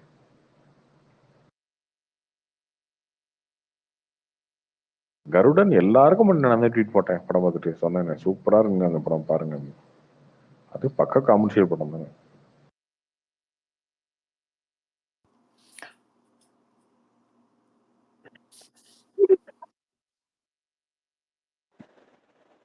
இல்ல பிரதர், நீங்க ஓரளவுக்கு பேலன்ஸ் பண்றீங்க பிரதர், கமர்ஷியல் கண்டென்ட் பேலன்ஸ் பண்ணி ரிவ்யூ பண்றீங்க ஓரளவுக்கு, அது தெரியுது. ஓகே சூப்பர் தான் பிரதர். கார்த்தி ப்ரோ ஓவராலா உங்களுக்கு கோட் ஒர்க் ஆகலன்னு சொன்னீங்க இல்லையா? ஒர்க் ஆன விஷயம் உங்களுக்கு ஏதாச்சும் இருக்கா படத்துல? எனக்கு இதெல்லாம் கொஞ்சம் வித்தியாசமா இருந்தது. ஃபார் எக்ஸாம்பிள் எனக்கு அந்த வில்லன் கேரக்டர் எனக்கு ரொம்ப ஃப்ரெஷ்ஷா இருந்தது. இது இத்தனை நாள் அவருக்கு மிஸ் ஆன விஷயம் இல்லை கிளிக் ஆன மாதிரி எனக்கு தோணுச்சு. அது மாதிரி உங்களுக்கு ஏதாச்சும் பிடிச்ச 1-2 இருக்கா படத்துல? எனக்கு அந்த ஃபேமிலி பொசிஷன் நல்லா இருந்துச்சு, ஸ்னேகா விஜய் சீன்ஸ் அதெல்லாம் நல்லா இருந்தது. இந்த கழுத்தை கரகரன்னு அறுத்ததெல்லாம் பிடிக்கல. அதெல்லாம் பெருசா இதாகல, வில்லன் கேரக்டர் நமக்கு பெருசா இதாகல. எதனால ப்ரோ தெரியல என்ன காரணம். பிடிக்கலன்னு சொல்றீங்க? எனக்குலாம் நல்லா தான் இருந்தது படம். உங்களுக்கு என்ன ஒப்பீனியன்னால பிடிக்கல உங்களுக்கு? இல்ல அது ஆக்சுவலா என்னன்னா விஜய் ஃபேன்ஸ்க்கு ரொம்ப பிடிக்கும். ஏன்னா விஜய் நீங்க அப்படி பார்த்தது இல்லை அப்படின்றதுனால விஜய் ஃபேன்ஸுக்கு அது பிடிக்கும். இல்ல நான் அந்த விஜய் வில்லன் ஃபேன் இல்ல, கேரக்டர் வந்து நான் தலை வித்தியாசமா ஃபேன் தான். நடிச்சிருப்பாரு. பட் ஆனா எனக்கு இந்த படம் ஒர்க் ஆச்சு. எனக்கு விஜய் வந்து வில்லன் ரோல் நல்லா பண்ணியிருக்காருன்னு நினைக்கிறேன். இல்ல அதுக்கு ஒரு காரணம் இல்லாத மாதிரி இருந்துச்சு எனக்கு. ஏன் இப்படி வில்லன் ஆனாரு அந்த கேரக்டர் அந்த மாதிரி இருந்துச்சு. ஒருவேளை இந்த அது சிஎம் போறனால இந்த டைம்ல இந்த மாதிரி படம் தேவையில்லாத படம்னு நினைக்கிறீங்களா? சரி அதெல்லாம் அப்ப சிஎம் ஆகுறாரு அதெல்லாம் சிஎம் ஆக போறாரா? என்னது ஐயோ அஜித் வேணாம். சொல்லிட்டு இருந்தீங்க என்னங்க சம்பந்தம் பேசிட்டு டாபிக் மாறுது எலெக்ஷன் ப்ரோ. நிக்க போறாருன்னு இல்ல சொல்லிட்டா கூட ப்ரோ ஓகே. அப்படிதான் இல்ல சொல்றாங்க புரியலங்க. விஜய் ஃபேன்ஸ். இந்த இல்ல டாபிக் இல்ல முடிச்சுட்டு இல்ல வந்துடலாம். எலெக்ஷன் நிக்க இல்ல எனக்கு இந்த அது டாபிக் முடிச்சுட்டு கேள்வியிலே வந்துடலாம். தெரியுது அதுக்குள்ள அஜித் டாபிக் மாத்தாதீங்க. கேள்வியிலே தெரியுது அஜித் ஃபேனா விஜய் ஃபேனான்னு. எலெக்ஷன் நிக்க போறாருன்னு சொல்லியிருந்தா ஓகே. சிஎம் ஆக போறாரு இந்த டைம்ல இதெல்லாம் தேவை என்ன? சிஎம் இல்ல ஆக ப்ரோ போறாருன்னா அப்படிதான் பதவி இருக்க விஜய் ஃபேன்ஸ் போறாரா? எல்லாம் சொல்றாங்க. அதனால ஒரு இதுக்கு சொன்னேன், சர்க்காசமா சொன்னேன். தம்பி தம்பி தம்பி நீங்களே விஜய் ஃபேன் தான் நினைக்கிறேன். ஏன் இப்படி மாறு வேஷத்துல வந்து இல்ல இல்ல உருட்டிட்டு ப்ரோ, இருக்கீங்க? இல்ல நான் தலை ஃபேன் தான் ப்ரோ. கார்த்தி ப்ரோ நீங்க சொன்ன மாதிரி மீனாட்சி சௌத்ரி இருக்காங்கல்ல, அவங்கள எதிர்பார்த்து போனா கடைசியில எதிர்பார்க்காம ஸ்னேகாவுக்கு நிறைய ஸ்கிரீன் ஸ்பேஸ் நல்லா பண்ணியிருந்தாங்க. அது நல்லா இருந்தது. அதான் கேட்க நல்லா நல்லா ம் இருந்துச்சு அந்த அதான் சொல்றேன். மீனாட்சி சௌத்ரி எதிர்பார்த்து ஃபேமிலி போனா அது பர்சன்ஸ் ஒண்ணுமே நல்லா இல்லைங்க. இருக்கும். மீனாட்சி சௌத்ரி நீங்க எதிர்பார்த்து ஏன் போறீங்க? யார் சொன்னீங்க இல்லைங்க, எதிர்பார்த்து போக சொல்லி? ஐயோ அப்படி இல்ல. சரி புது காம்பினேஷனா இருக்கே எப்படி இருக்குன்னு பார்த்தோம். பட் இந்த பழைய காம்பினேஷனே வேற லெவல் ஆயிடுச்சு. அதான் ஒண்ணு. ப்ரோ படம் ரிலீஸ் ஆகி ரொம்ப நாள் ஆச்சு. அதனால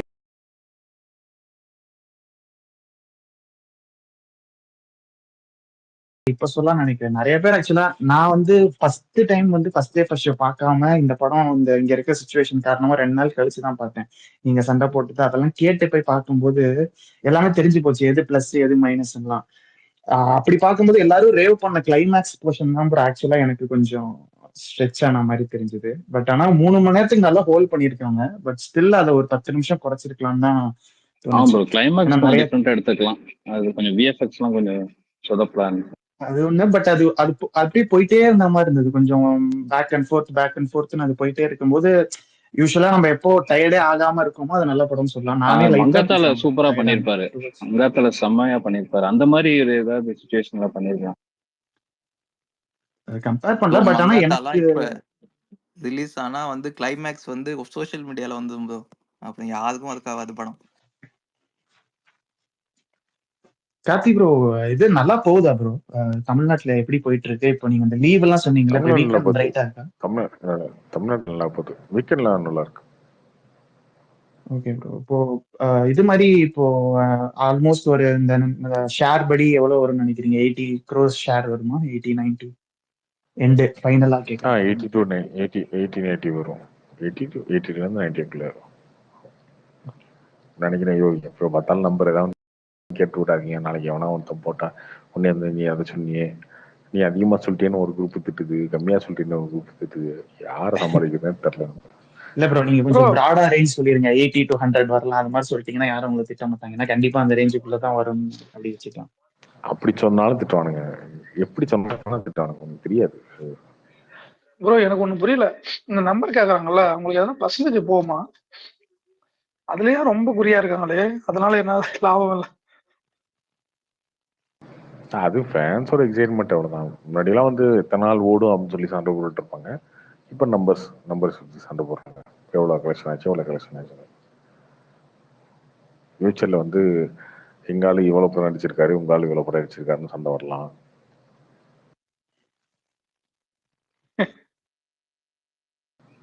அது ப்ரோ கவின் ஏகே கூட போட்டோ போட்டிருக்காரு. அது எப்போ எங்க எடுத்தது? அது தெரியலையே. மேபி துபாயா இருக்கலாம்னு நினைக்கிறேன். ஏன்னா எல்லாரும் மொத்தமா துபாயில தான் இருக்காங்க சைமாக்கு. ஆனா அஜித் போக மாட்டாரு அவார்டுக்கெல்லாம். அஜித் சைமாக்கெல்லாம் போக மாட்டாரு. ஆனா இவங்க துபாய் அவரும் நெல்சன் சேர்ந்து எடுத்திருக்காங்க. துபாயில இருக்க ஷாப்பிங் மால்ல போயிருப்பாங்க. அங்க பார்த்து ஃபுல்லா அவர் அஜித் அங்க துபாயில தான் இருக்காரு ஃபுல்லா. ஆமா கார்லாம் வாங்கினாரு இப்போ. எங்கதானே வாங்கினாரு? ஆமா ப்ரோ. இப்போ கூட இன்னொரு கார் வீடு வாங்கியிருக்காரு. கார் இருக்கு அங்க. சம்மர் லைஃப் சொல்றாங்க.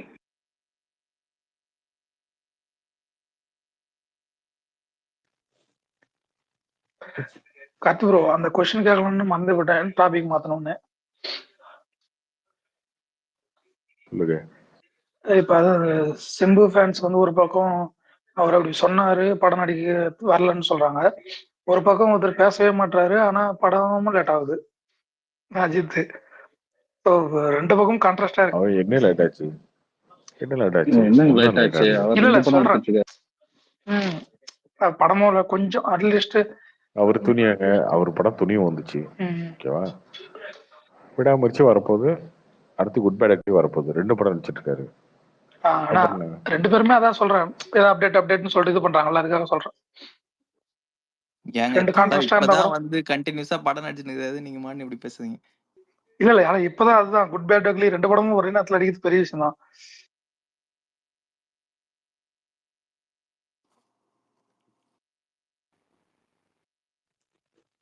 கார்த்திக் ப்ரோ, இப்போ செப்டம்பர்ல கொத்து கொத்தா நிறைய படம் வருது. ஆனா நீங்க இந்த படம் எல்லாம் சொல்லியிருந்தீங்க முன்னாடி பேசும்போது, இந்த ஆஹ், சப்தம் படம்லாம் செப்டம்பர் தான் வருது. அதெல்லாமும் இந்த கும்பல்ல வருமா, இல்ல இப்ப இது வரதுனால அதெல்லாம் தள்ளி போயிடுமா மத்த படம்? ஆல்ரெடி அவ்வளோதான் முடிஞ்சு. 2 வாரம் தானே இருக்கு செப்டம்பர்ல. 21, 27 அவ்வளோதான். 20க்கும் 5 படம் லாக்கு, 5, 6 படம். 27க்கும் 3 படம் 4 படமும் வருது. அவ்வளோதான். செப்டம்பர் முடிஞ்சு அடுத்து அக்டோபருக்கு போயிடுவோம். அக்டோபர்லேயும் பட் வேட்டையின் சில வருது, படம்லாம் அதுவும் இப்போ கூட இப்படி பரவாயில்ல. வரதுனால நல்லாவே இருந்தாலும் அந்த லைம் லைட் கிடைக்கிறது கஷ்டம் தானே இப்போ. ஏன்னா கார்த்தி, இப்போ அரவிந்த் சாமி படம்னா கொஞ்சம் லைம் லைட் இருக்கும். மத்த படம்லாம் ரொம்ப சின்ன சின்ன படங்கள் தானே வருது.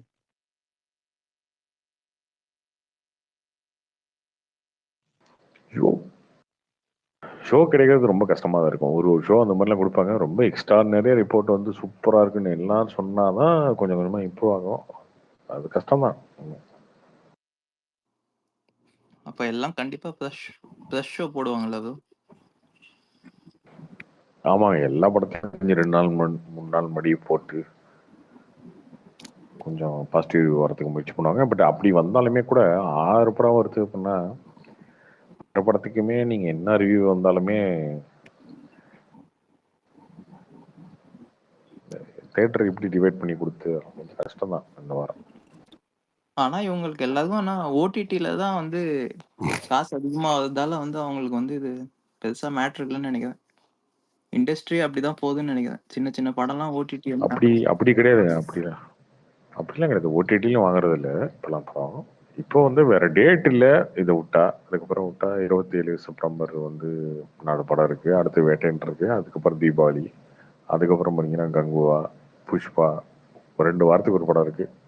கேப்பே இல்லை. அந்த மாதிரி இருக்கனால சரி ஓகே வந்துடலாம் அப்படின்னு வந்தாங்க. பார்த்தா எல்லா படமும் ஒரே மாதிரி வந்துருச்சு. என்ன பண்ண முடியும்? கார்த்தி ப்ரோ, அடுத்த விஷாலுக்கு என்ன படம் ப்ரோ? விஷாலுக்கு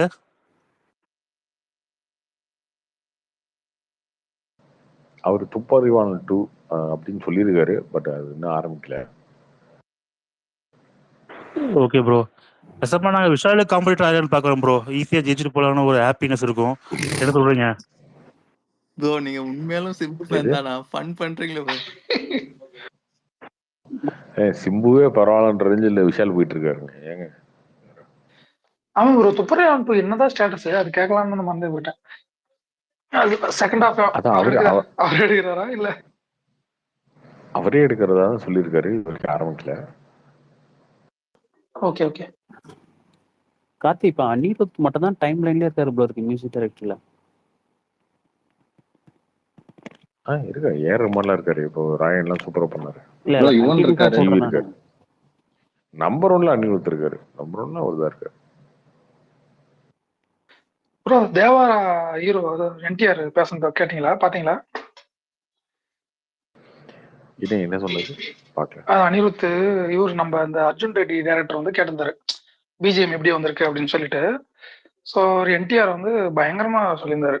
அனிருத் வந்து பயங்கரமா க்ரோ ஆகிட்டு இருக்காரு இந்தியாவில், நெக்ஸ்ட் இன்டர்நேஷனல் ஃபிலிம் பண்ண கூட ஆச்சரியம் இல்லைன்ற மாதிரி சொல்லியிருந்தார். அதான் வேற யாரும் இல்ல ப்ரோ மியூசிக் டைரக்டர் பெருசா. அனிருத் தான் வந்து எல்லாம். இப்ப நார்த்து எல்லா இடத்துலயும் அனிருத் தான். ஏன் ப்ரோ இந்தியன் டூ மட்டும் ரிப்போர்ட் விட்டாரு? ஏன் ப்ரோ அதை ஞாபகப்படுத்துறீங்க? அவர் மட்டும் என்னமோ சொதப்பிட்ட மாதிரி. இல்ல ப்ரோ, பாட்டையாவது கொஞ்சம் ஹைட் பண்ணி விட்டுருக்கலாம். அதாவது கொஞ்சம் ஹைலைட் ஆயிருக்கும். அந்த படத்துக்கு ஏத்ததை விட பெருசாவே நல்லா போட்ட ஏங்க மாதிரி தான் எனக்கு தா- தெரிஞ்சது ப்ரோ பாட்டு தாத்தா இண்டியன்ல. தாத்தா வர்றாரும் நல்லா தானே இருந்துச்சு. அப்புறம் என்ன? கம்பேக் இந்தியா எல்லா பாட்டும் நான் ஆடியோவா டெய்லி கேட்பேன் ப்ரோ. அந்த படத்தை நினைச்சு பார்த்தாதான் அப்செட் ஆயிடும். பட் ஃபர்ஸ்ட் டைம் கேட்கும் போது எனக்கு ப்ரோ பிடிச்சிருந்தது. அந்த இப்ப கூட கேட்பேன். பரிதாபங்கள் இதை போட்டு செம்மையா கலாய்க்கிறாங்க. எனக்கு மட்டும் இப்படி பண்றேன். ஆமா அந்த மீன் பாத்தீங்களா? சரியான முடியலங்க. மீன் ப்ரோ அது. ஆமா ஆமா, இன்னும் பயங்கரமா பிஜிஎம் போட்டிருந்தா மட்டும் அந்த சீன் அப்படியே சூப்பரா இருந்திருக்கும். போதும் அந்த சீனுக்கு இந்த பிஜிஎம் போதும். இல்ல ப்ரோ இல்ல ப்ரோ அந்த இதுல ஜெயிலரையும் வந்துட்டு பண்ணியிருந்தாங்க. ஜெயிலர் மியூசிக் இல்லாம பாரு அப்படின்னு சொல்லிட்டு மியூசிக்கோட பார்த்தீங்கன்னா தான் அது அந்த மாதிரி ஏதாவது கொஞ்சமாவது எலிவேட் பண்ணிருக்கலாம்.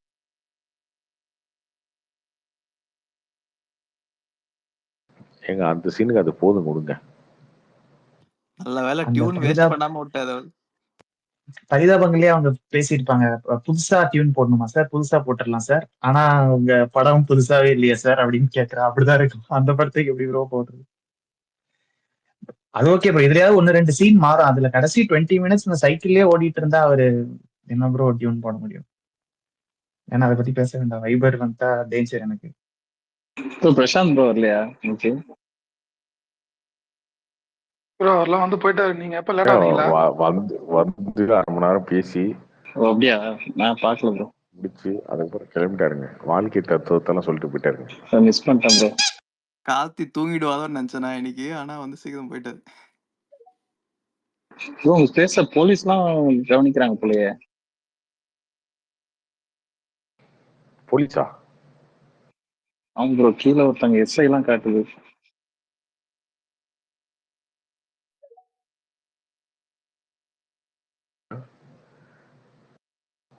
அந்த அளவுக்கு நோட் பண்றாங்க. நம்ம அவ்வளவு ஒருத்தர் நம்ம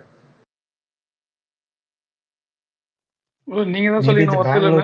பெங்களூர் ப்ரோ பேன் உங்க இந்தியா ட்ராக் ஸ்பேஸா பண்றாங்க மாறும்போது பாத்துக்கோங்க. இல்ல ப்ரோ, பேன் இந்தியா ஸ்பேஸா கொஞ்ச நாள் மாறுது இல்ல, அதனால ஒரு பாப்புலர் ஆமா ப்ரோ ஆயிட்டீங்க. கொஞ்ச நாள் கன்னடா ஓடிட்டு இருந்தாரு அவரு. எலெக்ஷன் டைம்ல நிறைய நோட் பண்ணிருந்தாங்க. அந்த எலெக்ஷனுக்கு முன்னாடி அப்புறம் கொஞ்சம் ரொம்ப உக்கிரமாவும் வச்சுட்டு இருந்தோம்னா அந்த டைம்ல வந்து எல்லா கட்சிக்காரங்க முக்கியமான ஆளுங்க திமுக ஐடிவிங்க எல்லாம் நோட் பண்ணிருந்தாங்க. அது தெரியும் எனக்கு. விவசாயத்துல கார்த்தி தான் ஐயப்பனை கோத்து விட்டு போயிடுவாரு. அவ்வளவுதான். ப்ரோ இப்ப அனிருத் வந்து எஸ்ஆர்கேக்கு ஒரு சாங் ஸ்கோர் பண்ணிருக்காரு, அது டாக் ஆஃப் த டவுனா இருக்கும் பிரசாந்த் போட்டதால. அடுத்தது யாரு கூட ப்ரோ ஷாருக் கான் நடிக்கிறாரு? அது என்ன படம் தெரியுமா உங்களுக்கு? ஆல்ரெடி ஸ்டார்ட் ஆயிடுச்சு அதெல்லாம். அதை ஏங்க என்கிட்ட கேக்குறீங்கன்னு கேட்டுறாதீங்க, ஒரு தெரிஞ்சா சொல்லிக்கிறேன்.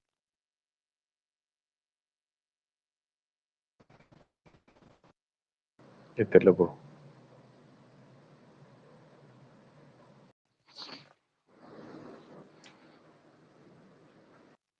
இந்த வர படத்துல உண்மையை சொல்லணும்னா எல்லா படமே நல்லா இருக்கு அப்படின்னு சொல்லிதான் நம்பிது.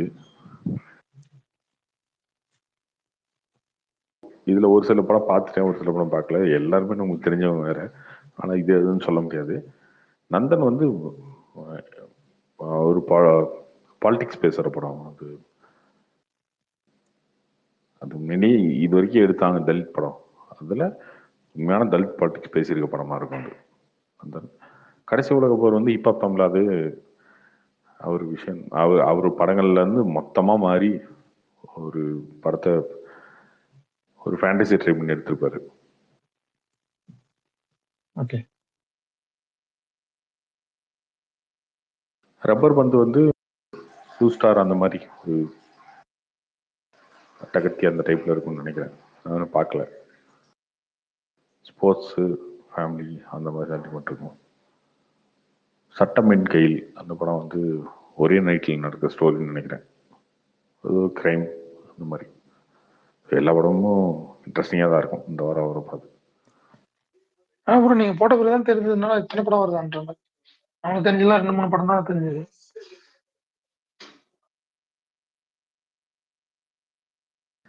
இந்த வாரம் கொஞ்சம் அதிகம் தான்.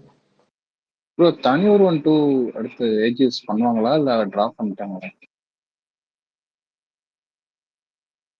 அதெல்லாம் இப்போ இல்லை ப்ரோ, அதனால டைம் ஆகும். அந்த ஜெயம் ரவி இஷ்யூ இருக்கனால அது எப்படி ப்ரோ பண்ணுவாங்களா? பண்ணுவாங்க பட் பிளானிங்காகவே இப்போ இல்லை. லேட் ஆகும், அடுத்த வருஷம் தான். ஓகே.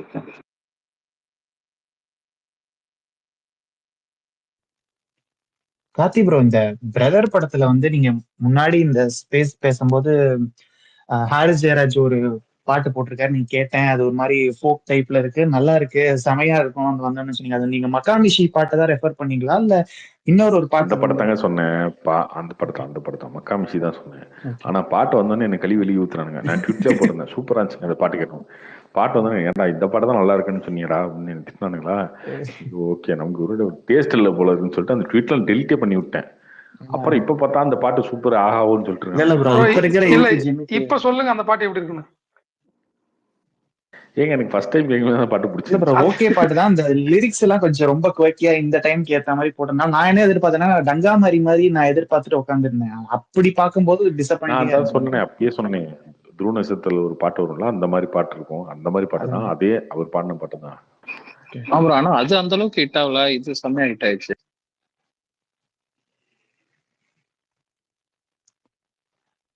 அது இது ஓகே ப்ரோ. ஆனா இந்த பாட்டு கேட்க கேட்க நல்லா வைப் ஆயிடுச்சுன்னு வச்சுக்கோங்க. மேபி நான் அப்ப சரியா கவனிக்கல. அப்ப நீங்க பேசுனது வந்து நான் இது மாதிரி தான் வேற மாதிரி எதிர்பார்த்தேன். ஃபோக் நம்பர்னு எவ்வளவு திட்டு விழுந்துச்சுட்டு இருக்கு எனக்கு அந்த கமெண்ட்ல, பயங்கரமா திட்டு விழுந்துச்சு. அதுக்கப்புறம் சரி ஓகே. ஆனா இவ்வளவு நாளைக்கு மியூசிக் போட்டதுக்கு அப்புறம் நல்லா தான் இருக்கு ப்ரோ. அவர் ஹாரிஸ் ஜெயராஜ் கம்பேக் மாதிரி.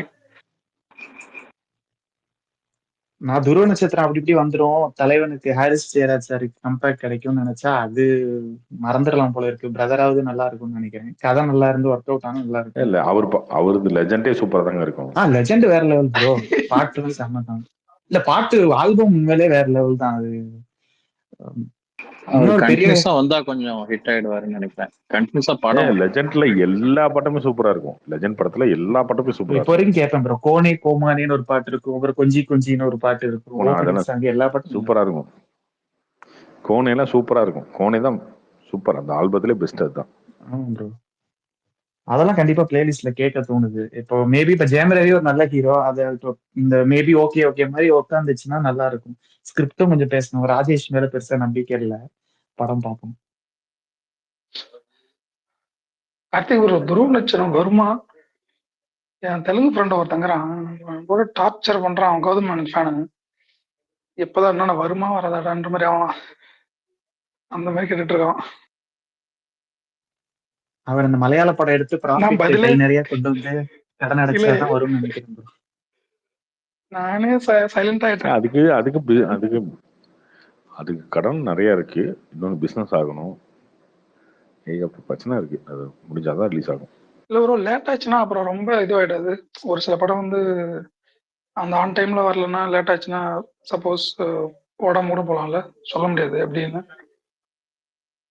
ஆமா, லேட் ஆகிற படத்துக்கு எல்லாத்துக்குமே அந்த பிரச்சனை இருக்கு. அது ஒன்றும் பண்ண முடியாது.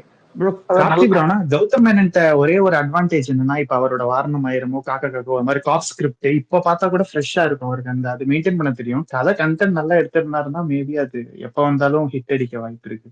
ஏன்னா அவரோட வேட்டையாடு விளையாடும், காக்கா காக்கோ இப்ப பார்த்தா கூட நெயில் கிரிப்பிங்கா போகும். அவர் எல்லாமே லைவ் மேக்கிங் எப்பயுமே அவருக்கு பழசா இருக்க மாதிரி தெரியாது எப்ப வந்தாலும்.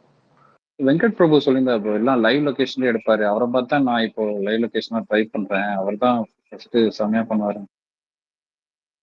இல்ல அப்புறம் சும்மா காக்க அதெல்லாம் வேட்டையாடலாம் டிவியில பார்த்தா கூட ஒரு மாதிரி அது இப்போ வரைக்கும் அந்த ஒரு பதட்டம் இருந்துட்டே இருக்கும் அந்த ஸ்கிரிப்ட்ல. அதெல்லாம் வேற லெவல். அவரு டேலண்ட் தான். ஆஃப்டர் 2015 தான் கொஞ்சம் டவுனா போயிடுச்சு.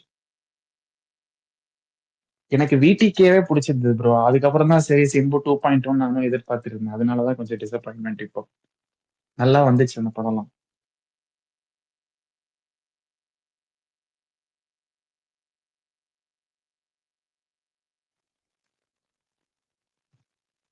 கார்த்திக் ப்ரோ, கோட்டு படத்துல பேக்ரவுண்ட் ஸ்கோர் பத்தி நீங்க என்ன நினைக்கிறீங்க? உங்களுக்கு பிடிச்சிருந்ததா? இன்னும் பெட்டரா பண்ணியிருந்திருக்கலாம். அது எல்லாருமே சொல்லிட்டாங்களே, அதான் விஜய் ஃபேன்ஸ் சொல்லிட்டாங்களே. இல்ல எனக்கு இதுவே இதா ஐ மீன் நான் யுவன் கிட்ட பெருசாலாம் எதிர்பார்க்கல. நீங்க சொன்ன மாதிரி யுவன் கிட்ட இவ்வளவுதாங்க நீங்க எதிர்பார்க்க முடியும். நீங்க அப்படி பார்க்கும்போது எனக்கு 2-3 சீக்வன்ஸ், அவரோட சீக்வன்ஸ், மெட்ரோ ட்ரெயின்ல வர சீக்வன்ஸ், அந்த ஒரு தாய்லாந்துல மாண்டாஜ் மாதிரிலாம் காமிப்பாங்க 2-3 இடத்துல. லாஸ்ட் அந்த ஓஜிக்கு ஒரு இது போடுவாரு, அது செம்மையா இருக்கும். ஐ மீன் அதான் நான் ரொம்ப ஏன்னா 2 நாள் கழிச்சு பார்த்ததுனால நிறைய பேர் மிக்ஸ்டா தான் வந்ததுனால நிறைய எந்த எக்ஸ்பெக்டேஷனும் இல்லாம மைனஸ்ல வச்சுட்டு தான் போனேன். அப்படி பார்க்கும்போது ஓகே, வெளில வரும்போது நான் நல்லா இருக்கு அப்படின்னு சொல்ற மாதிரி தான் இருந்தது.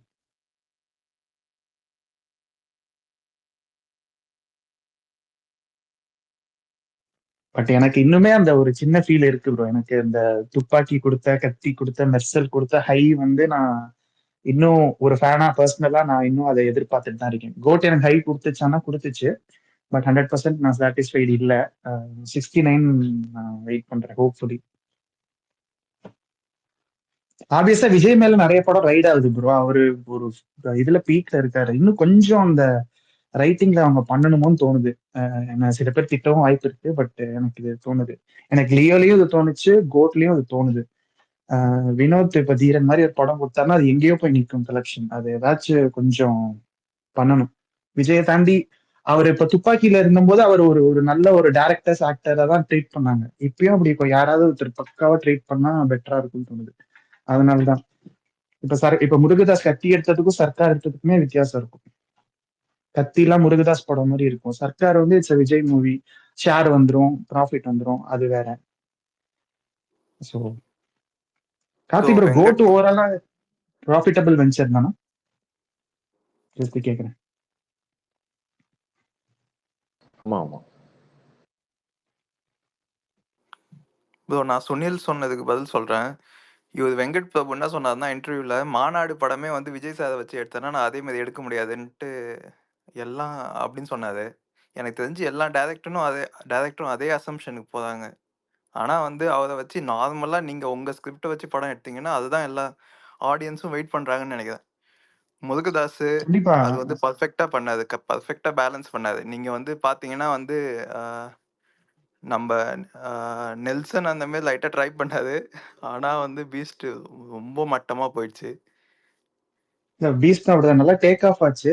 அதுக்கப்புறமா அது அப்படி பிளாண்டா போயிடுச்சு. இப்ப நான் மாநாடு வந்து எந்த சேஞ்சுமே இல்லாம மேபி எக்ஸ்ட்ரா இன்னும் கொஞ்சம் ஒரு மாஸ் வச்சு அதே எடுத்திருந்தா கூட எனக்கு நான் பார்ப்பேன். நான் பர்சனலா பார்ப்பேன். எல்லா ஆடியன்ஸும் எப்படி ஃபீல் பண்ணுவாங்கன்னு தெரியல. விஜய் ஒரு கேரக்டர் ஆர்டிஸ்டாவே பண்ணலாம். பெரிய ஹீரோக்குனா கொஞ்சம் காம்ப்ரமைஸ் பண்ணி தான் எடுக்கிறாங்க. வெங்கட் பிரபுவே சொன்னாரு, இந்த மாதிரி செகண்ட் ஹாஃப் வந்து நான் வேற மாதிரி தான் வச்சிருந்தேன், அவர் தான் வந்து ரொம்ப காம்ப்ளிகேட்டடா இருக்கு, சிம்பிளா போயிடலாம் அப்படின்னால திரும்ப அது தெரியாது. ஏன்னா நிறைய பேர் இன்வால்வ் ஆவாங்க பெரிய ஹீரோ படம். யார் யாரெல்லாம் டிஸ்கஷன்ல உட்காருவாங்க நமக்கு தெரியாது. பட் அவுட்புட் இப்படி வந்தா நல்லா இருக்கும்னு ஃபீல் பண்றேன், அவ்வளவுதான். இப்போ இந்த மகாராஜா மாரி ஸ்கிரிப்ட் வந்து விஜய் சேதுபதியோட வந்து தலை பண்ணியிருந்தாருன்னா வந்து அந்த லுக்கோட, சால்ட் அண்ட் பெப்பர் லுக்கோட வேற மாதிரி இருந்திருக்கும். ஆனா அவர் கையில அந்த ஸ்கிரிப்ட் போயிருந்ததுன்னா எவ்வளோ சேஞ்சஸ் பண்ணியிருப்பாங்கன்னு நம்ம சொல்ல முடியாதுல்ல. எல்லாம் ஃபேன்சி சாட்டிஸ்ஃபை பண்ணும். அதனால வந்து சும்மா ஏதாவது விட்டுட்டு இருக்காதீங்க. நேர்கொண்ட பார்வைலாம் நடிச்சாரு, யாரா பாத்தீங்களா? அந்த படத்துல ஃபிளாப் பண்ணி விட்டீங்க, கலெக்ஷன் கம்மியாகி விட்டீங்க. பாதி கலெக்ஷன் தான் கமர்ஷியல் படத்துக்கு இருக்கும். கமர்ஷியல் படம் தான் எப்பயுமே பெரிய ஹீரோ படம்லாம் ஓடும். சும்மா ஏதாவது சினிமா ரொம்ப பாக்குற ஆடியன்ஸ்லாம் வந்து பேசிட்டு இருக்கிறதுலாம் நடக்காது. பார்க்க மாட்டாங்க. மகாராஜா படம் எதையாவது எடுத்திருந்தா இன்னும் நல்லா இருந்திருக்கும் ப்ரோ. நான் வந்து பர்சனலா வந்து அந்த படம் அப்படி இல்லை கிடையாது. அந்த மகாராஜா வந்து ஹீரோ படம் கிடையாது, அது கதை. அந்த கதையில யாரு நினைச்சாலும் நல்லா இருக்கும். அதுல விஜய் சேது சூப்பரா நடிச்சிருந்தாரு. அப்படிதான். ஆமீர் கான் நார்த்ல வந்து அவர் வந்து இந்த மாதிரி வந்து சூப்பரா கதை என்ன பண்ணாரு? ஆமீர் கான் படம் கடைசி படம் என்னாச்சு? அதுக்கு முன்னாடி அவர் வந்து இப்ப ஆல்மோஸ்ட் ஃபீல்ட் அவுட் ஆயிட்டாரு. அப்ப ஒரு டைம்ல வந்து அவர் இதுக்கு முன்னாடி எத்தனை படம் ஓடுது? ஒரு டைம்ல இந்த டைம்ல இந்த 3 Idiots, தங்கல், ஏன் இந்த கஜினியும் அந்த நார்த் இந்தியன் ஆடியன்ஸ் எல்லாம் கஜினி மாதிரி படத்துலாம் யூஸ்டே கிடையாது. கஜினி, தங்கல், 3 Idiots, பிகே எல்லாம் வந்து 3-4 படம் இல்ல அவ்வளவுதான். அதெல்லாம் எல்லாமே கமர்ஷியல் தான். கஜினி கமர்ஷியல் தான், பிகே கமர்ஷியல் தான். But equal amount of media ஃபிலிம்ஸும் வரும். Thugs of Hindustan. ஆமா, அதே மாதிரி தானே. தக்ஸ் ஆஃப் ஹிந்துஸ்தான் இப்ப நடிச்சார்ல ஒரு படம், அந்த இது ஃபாரஸ்ட் கம்ப், லால் சிங் சத்தா, அது ஃப்ளாப் தானே. வந்து பாலிடிக்ஸ். அதெல்லாம் ஓப்பனிங்கே இல்ல, தியேட்டருக்கு ஆள் போலியே. அது பாலிடிக்ஸ். அது நம்ம வந்து சங்கி பாய்ஸ். என்ன பாலிடிக்ஸ்? சரி ஓகே. தமிழ்நாட்டுல ஏன் தமிழ்நாட்டு நீங்க பார்க்கல? தமிழ்நாட்டுல பாத்துக்கலாம்ல. தமிழ்நாட்டுல சங்கி வாய்ஸ் இல்லல்ல. இல்ல ப்ரோ, அவர் நார்த் ஆக்டர் தானே. தமிழ்நாட்டுல எப்படியும் ஓப்பனிங் அவ்வளவு இருக்காது அவருக்கு. ஷாருக் கானுக்கு தான் ஓப்பனிங் இருக்கும். எனக்கு ப்ரோ டங்கல் தங்கல்லாம் பயங்கரமா ஓடிச்சு ப்ரோ. டங்கல் இல்ல தங்கல்லாம் இல்ல ஒரு டங்கலையே ப்ராப்பர் எங்க ஃபீஸ். பாத்தீங்க? டங்கலையே எங்க பாத்தீங்க? டங்கலையே எங்க பாத்தீங்க அப்போ? தங்கல் பின்னாடி சரி பிக்கப் ஓகே, ஆனது இந்தியால தானே ப்ரோ. விட்டுருங்க. நார்த்ல இந்தியால ஓடிட்டு இல்ல, வந்தாதான் வந்து இந்தியால விட்டுருவோம். இந்தியால விட்டுருவோம். ஃபாரின்ல ஃபாரின்லாம் ஓவர்சீஸ்ல ஏற்கனவே மத்த கண்ட்ரி ஃபாரின்லாம் வந்து எல்லாம் ரீமேக் படம்ட்டு அங்கேயும் இக்னோர் சங்கி பண்ணிருப்பாங்க. பாய்ஸா? இல்ல இல்ல ஏதாவது பேசிட்டு இருக்காங்க. ஒரு ஒரு தோல்விக்கு ஒரு காரணத்தை ஏதாவது ஒன்று காரணத்தை சொன்னா ஓகே. ஒருத்தனையே ஒரு காரணமா சொல்றதுன்னா என்ன இருக்கு? ப்ரோ எனக்கு அந்த படம் ரொம்ப பிடிச்சிருந்தது ப்ரோ.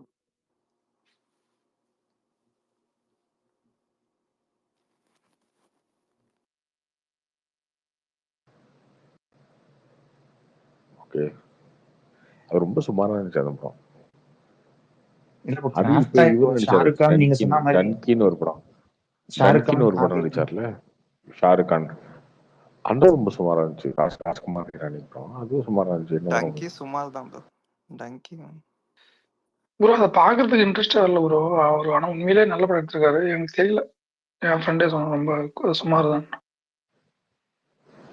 யார் நல்ல படம் எடுத்திருக்காரா? அவர் அந்த டைரக்டர் தான். அதுக்கு முன்னாடி எடுத்தது நல்லா நல்லா இருக்கும் ப்ரோ. அவர் எடுத்த படம் எல்லாமே நல்ல படங்க. அதான் சொல்றேன். டங்கி அதான் எனக்கு தெரியல அந்த எப்படி பார்க்கலாம். இல்ல ப்ரோ அவரு டங்கி முக்க தான். அவர் Munnabhai பிகேன்னு back to back classic கொடுத்துட்டு டங்கி வந்து ஒரு மாதிரி ஆயிடுச்சு அவங்களுக்கு. நார்த் ஆடியன்ஸ் சஞ்சு நல்லாதான் இருக்கும். சஞ்சு அதுக்கு முன்னாடி படம் த்ரீ சங்கர் இடியட்ஸ் சங்கர் மாதிரி தான் இந்தியன் டூ மாதிரி அவருக்கு இதாயிடுச்சு. அந்த அளவுக்கு கேவலமா யா கிடையாது. ப்ரோ, இந்தியன் டூ எங்க ப்ரோ கம்பேர் பண்றீங்க? யாரு ப்ரோ? இல்ல ப்ரோ, அவர் சங்கர் அவர் அப்படிதான் படங்கள் இருந்தாரு வந்து ஃபர்ஸ்ட். இல்ல, எல்லாமே அவர் படம் வந்து முன்னாபாய், அதுக்கப்புறம் 3 Idiots, பிகே, சஞ்சு, இதெல்லாம் பார்க்கும்போது இந்த படம் சுமார் அவ்வளவுதான். இந்தியன் டூர்ல எடுத்துட்டு வராதீங்க பொறுக்க. ப்ரோ இப்ப 3 கண்டிப்பா விட்டுதான் ஆகணும். அவங்க அடுத்த வருஷம் எப்போ விடுறாங்க ப்ரோ? பொங்கலா இல்ல சம்மரா? இந்தியன் 3 என்ன படம்? இந்தியன் 3 3 விட்டுதான் ஆகணுங்க. அடுத்து கேம் சேஞ்சர் வரப்போகுது டிசம்பர்ல. அதுக்கப்புறம் அந்த படத்தோட சக்சஸ் பொறுத்து, லைக்காக்கு அடுத்து வேட்டையன், அதுக்கப்புறம் விடாமுயற்சிக்கு 2 படத்தோட சக்சஸ் பொறுத்து எல்லாம் பொறுத்து அதுக்கப்புறம் வரும், பார்ப்போம். ஆனா இப்பயே பயங்கர நெகட்டிவா தான் இருக்கு. இல்ல ப்ரோ எனக்கு அதுல கூட பெருசா இது இல்ல. அவங்க ஹிஸ்டரி போர்ஷன் காமிக்கிறாங்களே தவிர அதுலயும் அதே சித்தார்த் அந்த ஜெகன் ஒரு மாதிரி ஒரு கிரிஞ்சு குரூப் மாதிரி தான் இருக்கு. அது தெரியல. எஸ்ஜே சூர்யா எல்லாம் வர்மம் போடுற மாதிரி இருக்கு. அவரே என்ன ஏன்டா கூட்டு வந்தீங்கன்ற மாதிரி தான் நடிக்க வச்சிருக்காங்க, நகையெல்லாம் போட்டு விட்டு. இதெல்லாம் சரி வேண்டாம்.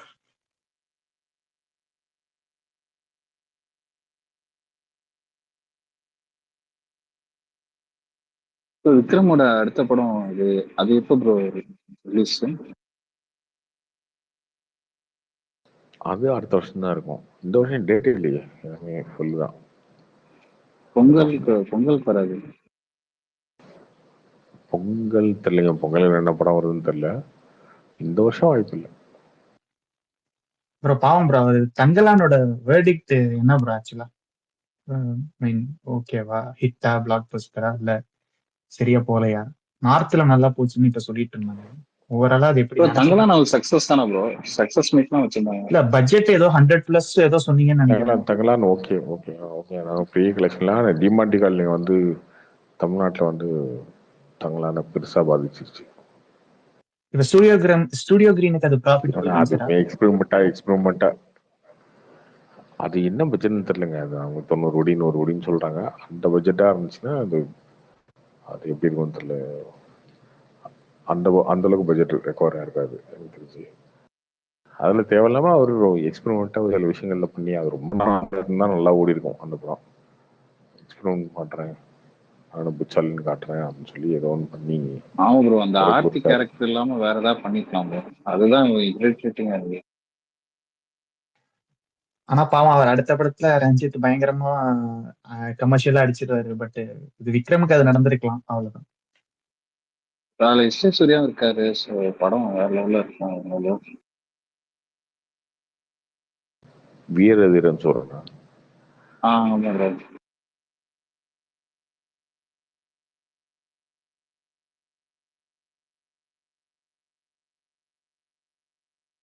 அதுல ஒரு ஃபுல் வில்லனா இல்ல எப்படி ரோல் இருக்கு?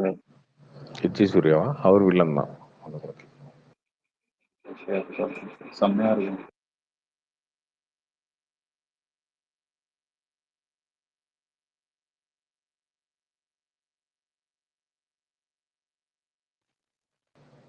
மாதிரியா இருக்குங்க ஸ்பீக்கர்ல.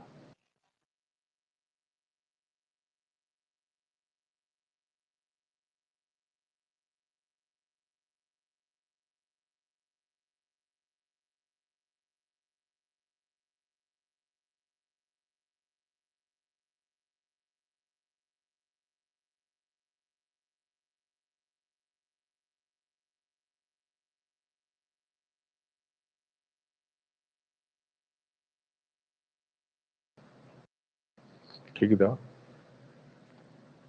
ஹலோ கேக்குது ப்ரோ. ப்ரோ நான் ஒரே ஒரு கொஸ்டின். இது ஒரு இந்த ராட்சசன் மூவி டைரக்டர் அடுத்து ஏதாச்சும் படம் வச்சிருக்காரா? அவர் பேரு எடுத்துட்டு இருக்காரு விஷ்ணு விஷால் வச்சு. ஓகே. விஷ்ணு தனுஷ் விஷால் படம் போயிட்டு வச்சுன்னு இருக்கு. சொன்னாங்க, அது அவனா? அது இல்ல, அது நடக்கல, டிராப்.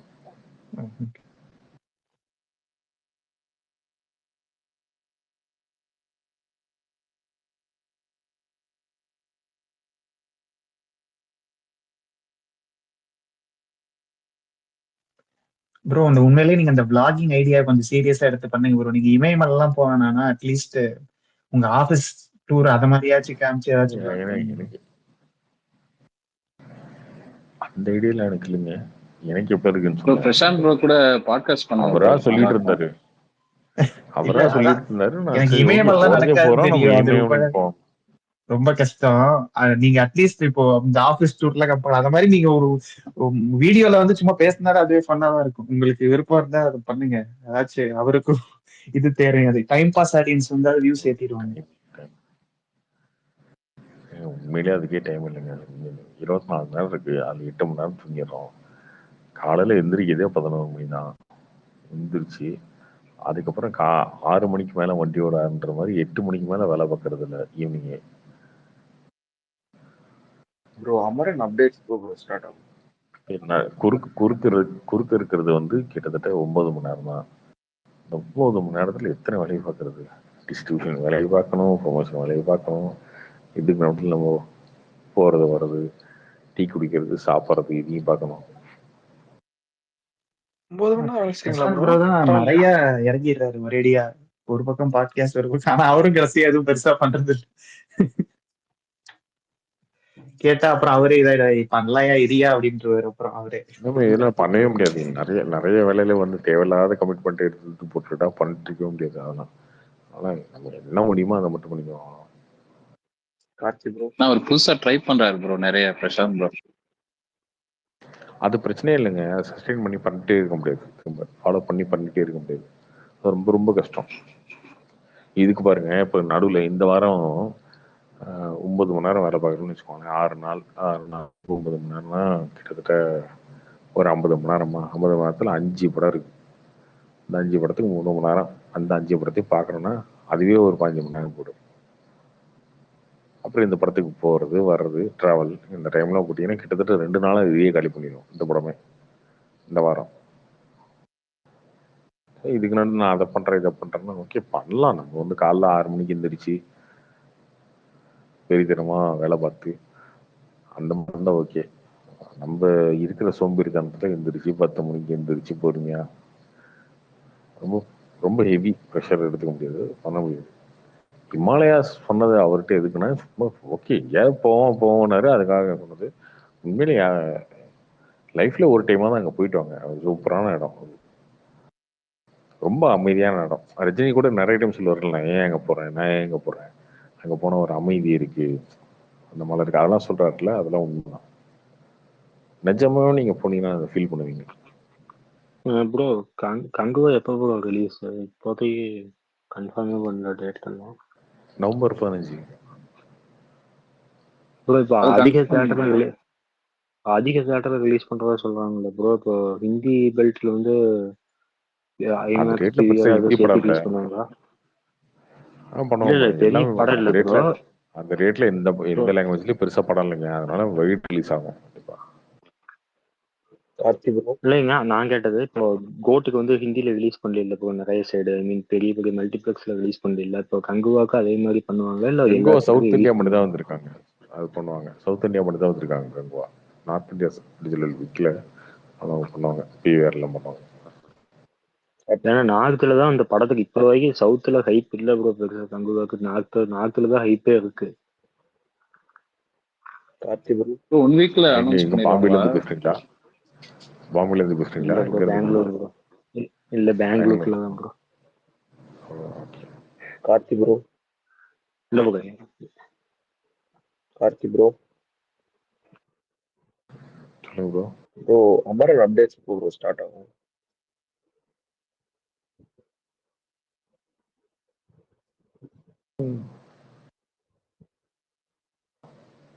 ஆக்சுவலி இன்னொன்று 50 நாள் இருக்கா? 50 நாள் தானே இருக்கு. முந்தா நேரத்து போட்டாங்களா 50 நாள் 50 டேஸ் போ 50 டேஸ் இருக்குன்னு.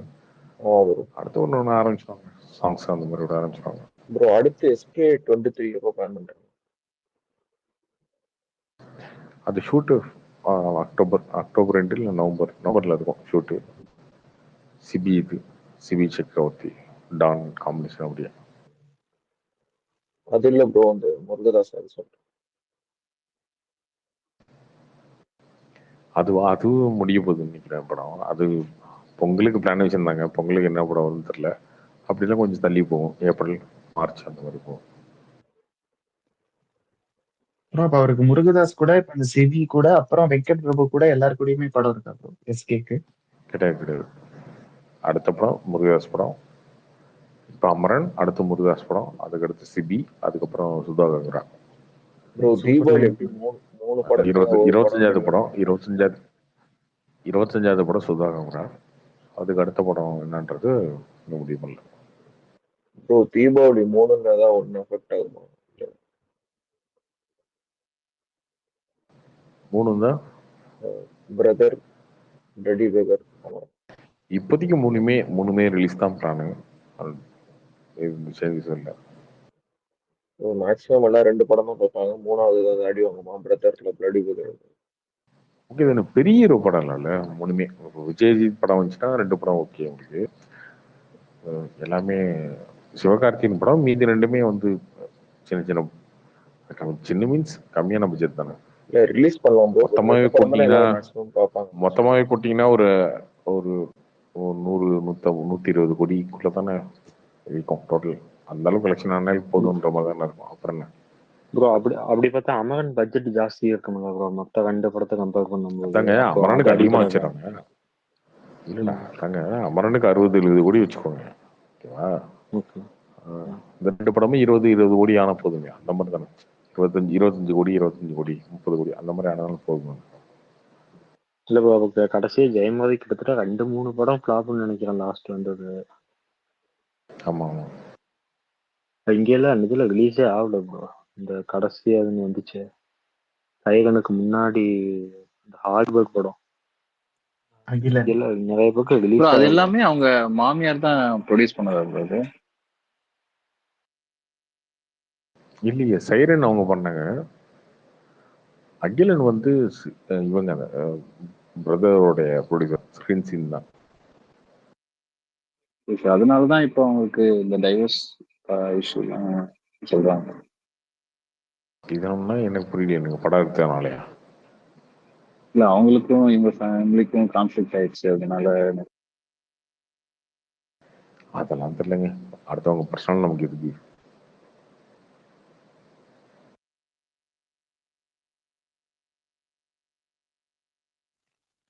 அவருக்கு இந்த தனி ஒருவன் 2 ஆனா அந்த படம் எடுப்பாங்க ப்ரோ. டைம் ஆகும். அடுத்த வருஷம் அந்த மாதிரி தான் ஆரம்பிப்பாங்க. இன்னும் ஸ்டார்டே பண்ணல இல்லையா? ஓகே, இன்னும் பண்ணல.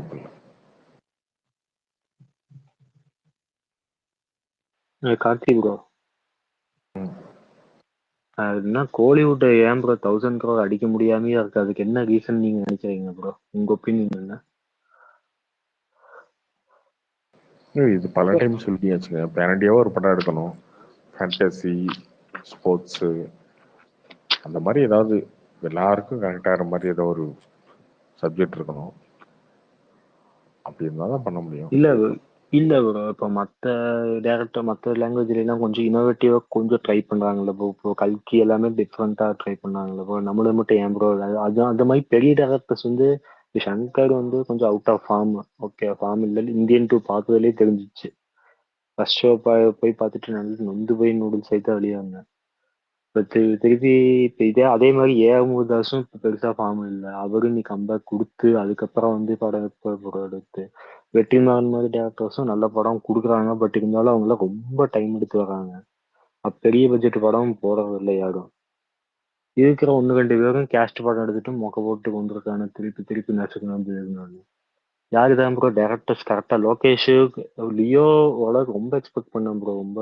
ஆனா எனக்கு பிடிச்சது லியோ. இப்போதைக்கு அந்த அளவுக்கு பொட்டன்ஷியல் இருக்கிற டேரக்டர்ஸ் யாரு ப்ரோ இருக்கா அந்த மாதிரி கரெக்டா கொடுக்க? அட்லிதான் வரணுமா? அப்படிலாம் கிடையாதுங்க. அதான் சொல்லிட்டேனுங்க தெளிவா ஃபர்ஸ்ட். அந்த படம் வந்து எல்லாருக்கும் போய் கனெக்ட் ஆகிற மாதிரி படமா இருக்கும். அவனுங்க வந்து விஜய் தெரியாது, அஜித் தெரியாது, அதெல்லாம் தெரியாது. நார்த் இந்தியாக்காரன் வந்து பீகார்ல இருக்கவன், உத்தரப்பிரதேசில் இருக்கவன், அங்கே இருக்க கிராமத்தில் இருக்கவங்களாம் படம் பார்க்கணுன்னா அந்த படம் வந்து ஃபேண்டசி படமாவோ ஸ்போர்ட்ஸாவோ அந்த மாதிரி ஏதாவது கனெக்ட் ஆகிற மாதிரி இருக்கணும். அவனுக்கு வந்து கல்கின்றது மகாபாரதம் அதெல்லாம் இருக்குன்றது அவனுக்கு கனெக்ட் ஆகும். பாகுபலின்றது ராஜா கதை கேளுங்க. அதான் சொல்றேன் கேளுங்க. பாகுபலின்றது ராஜா கதை. அந்த ராஜா கதை வந்து எல்லாருக்கும் கனெக்ட் ஆகுது. ராஜா கதையே சின்ன வயசுல இருந்து கேட்டு பழகிருப்பாங்க எல்லாரும். இங்க இந்த ஊர்ல ஒரு ராஜா இருந்தாரா, அந்த ஊர்ல ஒரு ராஜா இருந்தாரா, அந்த ராஜாக்கு இந்த ராஜாக்கு சண்டையா அப்படின்றது எல்லாருக்கும் தெரிஞ்ச விஷயம். கேஜிஎஃப்ன்றது அது ஒரு ஃபேண்டசி வேர்ல்டு. அப்படி ஒண்ணு இல்லவே இல்லை. ஆனா அது வந்து ஒருத்தர்னா ராக்கி பையன் ஒருத்தர்னா அவன் தான் அந்த ஒரு அது கிட்டத்தட்ட ஒரு ராஜா கதை. ஒரு இப்ப இருக்கிற ஒரு டெக்னாலஜிலாம் வச்சு இந்த வார் அதெல்லாம் எல்லாம் வந்து இல்லாம கன்னு ஃபைட்டு அந்த மாதிரி கொண்டு போயிட்டாங்க. அதனால புஷ்பா வந்து பியூர்லி வந்து சாங் வந்து பெரிய வைரல் ஹிட். அது வந்து 1000 கோடியில் ஆகலையா? 1000 கோடி வச்சான்னு புஷ்பா அவனால ஆகலையே. 300 ஆனா என்னன்னா அந்த சாங்லாம் பெரிய வைரல் ஆனதுனால அந்த அளவுக்கு ரீச் ஆனிச்சு புஷ்பா. அதுவுமே கிட்டத்தட்ட கொஞ்சம் மாஸ் கேஜிஎஃப் மாதிரி மாஸ் அந்த மாதிரி தானே இருக்கும். ஆனா இப்ப வரைக்கும் அந்த படத்துக்கு எப்படி ப்ரோ நேஷனல் அவார்டு கொடுத்தாங்க? இன்னைக்கு வரைக்கும் எனக்கு புரியாத ஒரே விஷயம் தான் ப்ரோ. அல்லர்ஜுன் நல்ல படம் நிறைய நடிச்சாங்க. எந்த கேட்டகரியில கொடுத்தாங்க? பெஸ்ட் ஆக்டர் கொடுத்தாங்க நேஷனல் அவார்டு. நேஷனல் அவார்டு அல்லர்ஜுன் அதுக்கு தாங்க வாங்குறான். சரி ஓகே விடுங்க. ஏங்க எம்ஜிஆர்லாம் வாங்கியிருக்காருங்க என்னங்க? இல்ல ப்ரோ, அவரோட ஏதோ பழைய படத்துல நல்ல படம் கூட அந்த படம் பார்த்தல. என்ன படத்துக்கு வாங்கினு கூட எனக்கு தெரியாது. ரிக்ஷாக்காரனுக்கு வாங்கியிருக்காரு. அதோட கணக்கு. பட் இருந்தாலும் இது ஒரு தப்பான எக்ஸாம்பிள் தானே ப்ரோ. அந்த படத்துல அவர் ஜஸ்ட் மகன் கடத்துற ஒரு லோக்கல் அப்படிலாம் ஒண்ணு கிடையாது. அந்த டைம்ல அந்த வருஷத்துல எத்தனை படங்கள் வந்துச்சுன்னு இருக்குல்லையா? அந்த படத்துல ஏதோ ஒரு படம் வந்து பெருசா ரீச் ஆகாம போயிருக்கலாம். அந்த மாதிரி இல்ல ப்ரோ, இப்போ அந்த டைம்ல ஜெர்சி படம் கூட தான் இருந்துச்சு. இப்போ அந்த படத்தை கொடுத்திருந்தா ஒரு குஷினே வந்திருக்காது இல்ல. நானியோட ஆக்டிங் அதுல சாம் சிங்கராய் நிறைய படம் கொஞ்சம் அல்லு அர்ஜுனோட ஆக்டிங்ல என்ன பிரச்சனை? அல்லு அர்ஜுன் ஆக்டிங் என்ன பிரச்சனை? சரையனுக்கு முன்னாடி எனக்கு ஒன்றும் புரியலங்க. எனக்கு புரியல. விலங்கு வந்து அந்த படத்தை பாக்குறீங்க, 400 கோடி கலெக்ட் ஆகுறீங்க, தமிழ்நாட்டுல ஹிட் பண்றீங்க, அது உங்களுக்கு பிரச்சனையே இல்லை. நான் படம் பார்க்கறதுக்கு ரெடி. ஆனா அவார்டு அவன் கொடுத்துட்டானா? நீ ஜெர்சியை பாத்தீங்களா? அந்த மாதிரி 400 கோடி 500 கோடி ஆக்குனீங்களா ஜெர்சியா? அதெல்லாம் 50 தாண்டல ப்ரோ. அது 50 தாண்டல ப்ரோ. தெரியல இல்ல ப்ரோ, எனக்கு புரியல ப்ரோ.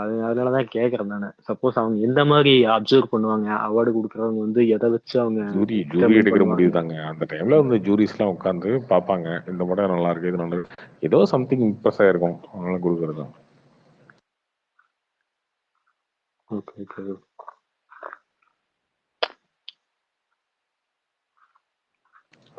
படம் ஃபுல்லாவே ஒரு ஷோல்டர் இறக்கி நடிச்சிருக்காரு அப்படின்னு நினைச்சிருக்கலாம்.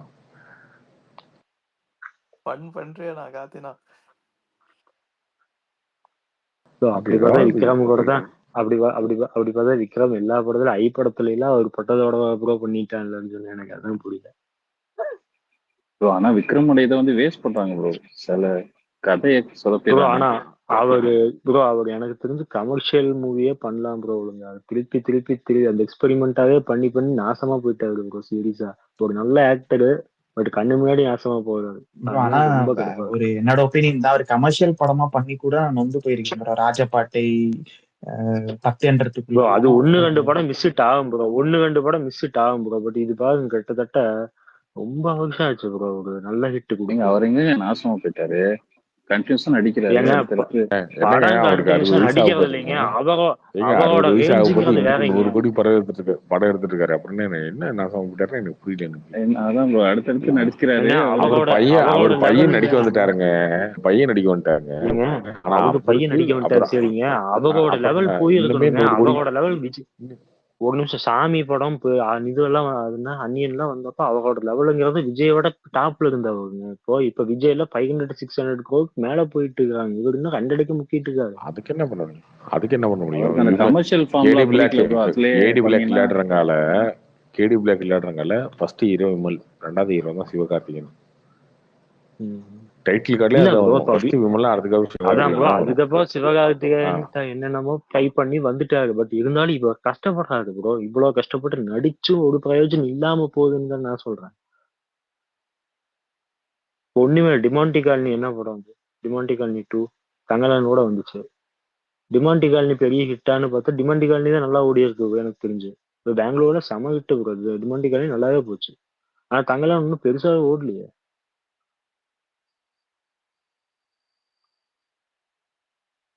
அது எவ்வளவு கலெக்ட் ஆச்சுன்னு எனக்கு தெரியல ப்ரோ. ஆனா எனக்கு தெரியும் அவர் ஸ்கிரிப்ட் செலெக்ஷன்ல வீக். அது உண்மைதான். அவர் அந்த கெட்டப்பு புதுசா ஒரு வேர்ல்டு அப்படின்னா அட்வென்ச்சர் அந்த மாதிரிலாம் இருந்தால் எக்ஸைட் ஆகி நடிச்சிடுறாரு. ஸ்கிரிப்டை கொஞ்சம் பார்த்து பண்றதில்ல.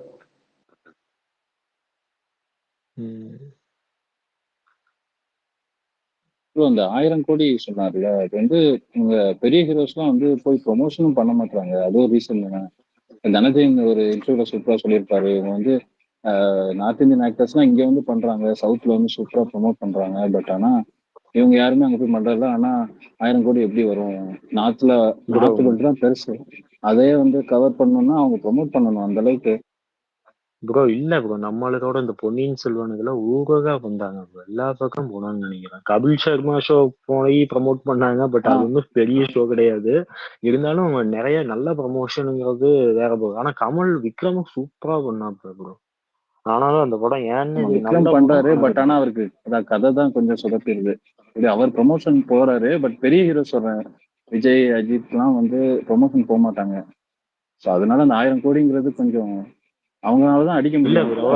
இல்ல ப்ரோ அவங்க வந்து என்ன ப்ரோ இப்போ தெலுங்குல பாத்தீங்கன்னா இப்ப மத்த ஆக்டர்ஸே இப்போ ட்ரிபிள் ஆகிறப்போ கிட்டத்தட்ட ராம் சரண் 2 வருஷம் ஆச்சு. என்டிஆரும் சரி, ராம் சரணும் சரி, மத்த பெரிய ஆக்டர்ஸே டைம் எடுத்து ரிஸ்க் எடுத்து நடிக்கிறாங்க. இப்போ நம்மளால வந்து ஃபேன்ஸுக்கு பிடிச்சா போதும் இந்த படம் ஓடும் அப்படிங்கிற மாதிரி அவங்க அந்த மென்டாலிட்டியில என்ன படம் நடிச்சிட்டு இருக்காங்க. இன்னமே அஜித் எல்லாம் வெயிட் பண்ணி நல்ல படம் நடிக்கிறான். திருப்பி 1 இயர் கூட இல்ல, ஒரு 1 or 2 years கூட டைம் எடுத்து நல்லா ஒரு கேஜிஎஃப் டேரக்டருமே ஒரு டேரக்டரை வச்சு நல்லா பெரிய படமா கூட கொடுக்கலாம். ஆனா அவர் ரசிகர்களுக்காக படம் சலார் மாதிரி அப்படியே போயிட்டு கொடுத்துட்டாருன்னா நீங்க 3 வருஷம் உட்கார்ந்ததுக்கு அப்புறம் இல்லங்க அதை சொல்றேங்க. ப்ரமோஷன் வேணுங்க. இப்ப வந்து தமிழ் அதான் பாருங்க, இப்ப தமிழ்ல இருக்கிற டேரக்டர் சலார் கதையில என்ன குறைச்சது சொல்லுங்க பாப்போம். அந்த படத்தோட கதை யோசிச்சு பாருங்க. அது கொஞ்சம் ஸ்லோ, அவ்வளவுதான் ப்ரோ. கதையா சொல்லும் போதுங்க, நீங்க சொல்றீங்களா கதையா சொல்லுங்க, கதையா யோசிச்சு பாருங்க. சூப்பர் கதை அது உண்மையில. கரெக்ட் தான் ப்ரோ. ஆனா அந்த படம் ஆல்ரெடி வந்துச்சு ப்ரோ. கன்னடத்துல சலார் ஃபிளாப் தானே. தெலுங்குல தமிழ்ல ஓடின அளவு கூட கன்னடத்துல ஓடலையே. ஏன்னா ஆல்ரெடி ஃபர்ஸ்ட் பார்ட் அந்த ஒரிஜினல் வெர்ஷன் பார்த்துட்டாங்க எல்லாமே. அவரோட ஃபர்ஸ்ட் படமே அந்த உக்ரமோட அப்படியே அதே கதை ஃபார்மேட் தான் இது. நிறைய பேர் நல்ல கதை தானங்க இது. நல்ல கமர்ஷியல் கதை நல்ல கதை தான் ப்ரோ. ஆனா இந்த என்ன அந்த ஹீரோக்கு ஹைப்புன்னு ரொம்ப அந்த டைனோசர்லாம் கேட்கும் போதே எந்திரிச்சு வந்துடலாங்கிற ரேஞ்சுக்கு கொஞ்சம் நல்ல பண்ணிட்டாங்க. அது முன்னாடி படத்துல உங்களுக்கு பண்ண டார்ச்சர். உங்களை வந்து முன்னாடி படத்துல வந்து ராதேஷாமு, ஆதி புருஷு, அதுக்கப்புறம் சாகோன்னு வச்சு உங்களை டார்ச்சர் ப்ரோ பண்ணதால இல்ல பயந்துட்டீங்க. சாகோட கல்கியில் அதெல்லாம் பண்ணவே இல்லை. ப்ரோ. கல்கியில் அதெல்லாம் பண்ணல, சாகோ அதனால கல்கி உங்களுக்கு பிடிச்சிருச்சு. ப்ரோ ஆனா கல்கிலையுமே பிரபாஸ் கேரக்டர் வந்து ரொம்ப பெருசாவே இல்லை ப்ரோ. எனக்கு தெரிஞ்ச இது நின்னப்போ அமிதாப் பச்சன் இந்த கேரக்டர் கூட மாசா இருந்துச்சு ப்ரோ. பிரபாஸ் காமெடியனாத்தான் இருந்துச்சு அந்த படம். இல்ல ப்ரோ, ஆமா, அப்புறம் கல்கியில் கர்ணனா அப்படிதான். காமிச்ச உடனே எல்லாரும் ஆடியன்ஸ் சியர் பண்ண ஆரம்பிச்சிட்டாங்க. கிளைமேக்ஸ் மட்டும் தாங்க அவருக்கு படம். அதுக்கு முன்னாடிலாம் வந்து இவர் வேற நல்லா போயிட்டு இருக்க படத்துல குறுக்க வந்துகிட்டு ஏன் இந்த மாதிரி அப்படின்னு. ஏன்னா நிறைய சீன் ஃபுல்லா இவ எல்லாமே கட் பண்ணிட்டே போட்டுடலாம் பேசாம. லாஸ்ட் சீனை மட்டும் வச்சு முடிச்சிடலாம் பேசாம. எல்லாம் ஹைட். ஆனா லாஸ்ட் சீன்ல கரெக்டா அந்த ஹைப் ஏத்திட்டாங்க. இந்த கரெக்டா அந்த கையில குச்சி வந்தோடனே பறந்து போய் அடிச்சு தள்ளுற மாதிரி அப்படியே கர்ணன் போட்டு அமிதாப் பச்சன் வந்து பிரபாஸ் அடிக்கும் போதெல்லாம் அவன் அடிச்சு விரட்டி விடு தலைவா அந்த பக்கம் அப்படிதான். இல்ல அதான் ப்ரோ எனக்கு தெரிஞ்ச மெயினா இல்ல அவ கொஞ்சம் டம்மி பண்ணது அந்த படத்துல கொஞ்சம் மைனஸ் தான். அந்த ஃபர்ஸ்ட் ஓப்பனிங்ல எடுத்தாங்க ப்ரோ டைம் இன்ட்ரடக்ஷன் சொல்லிட்டு புதுக்கி சுரேஷ் பேசி என்னென்னமோ பண்ணி கீழே படுத்து தூங்கிட்டு பார்த்து எனக்குலாம் ஃபர்ஸ்ட் எடுத்துன்னு ஐயோ இது ராதேஷியம் கடங்குதான் இது அப்படின்னு நினைச்சிட்டேன். அப்புறம் தான் கொஞ்சம் படம் போனதுக்கு அப்புறம் தான் அப்பாடான்னு இருந்துச்சு. ஃபர்ஸ்ட் தானே அந்த ஃபர்ஸ்ட் இன்ட்ரடக்ஷன் போட்டு பிரபாஸ் வந்து கீழே படுத்திருப்பார்ல, இது வந்து ஹீரோ எதுலையுமே தோற்றது இல்லைன்னு இந்த கீர்த்தி சுரேஷ் வாய்ஸ் சொல்லும்போது எனக்கு எரிச்சல் ஆயிடுச்சு. நல்லா எந்திரிச்சு ஓடிடலான்னு நினைக்கிறாங்க டைம்ல தான் கூட கடைசியில கொஞ்சம் அப்படியே கொஞ்சம் போகும் நல்லா இருந்துச்சு படம் முடிச்சது.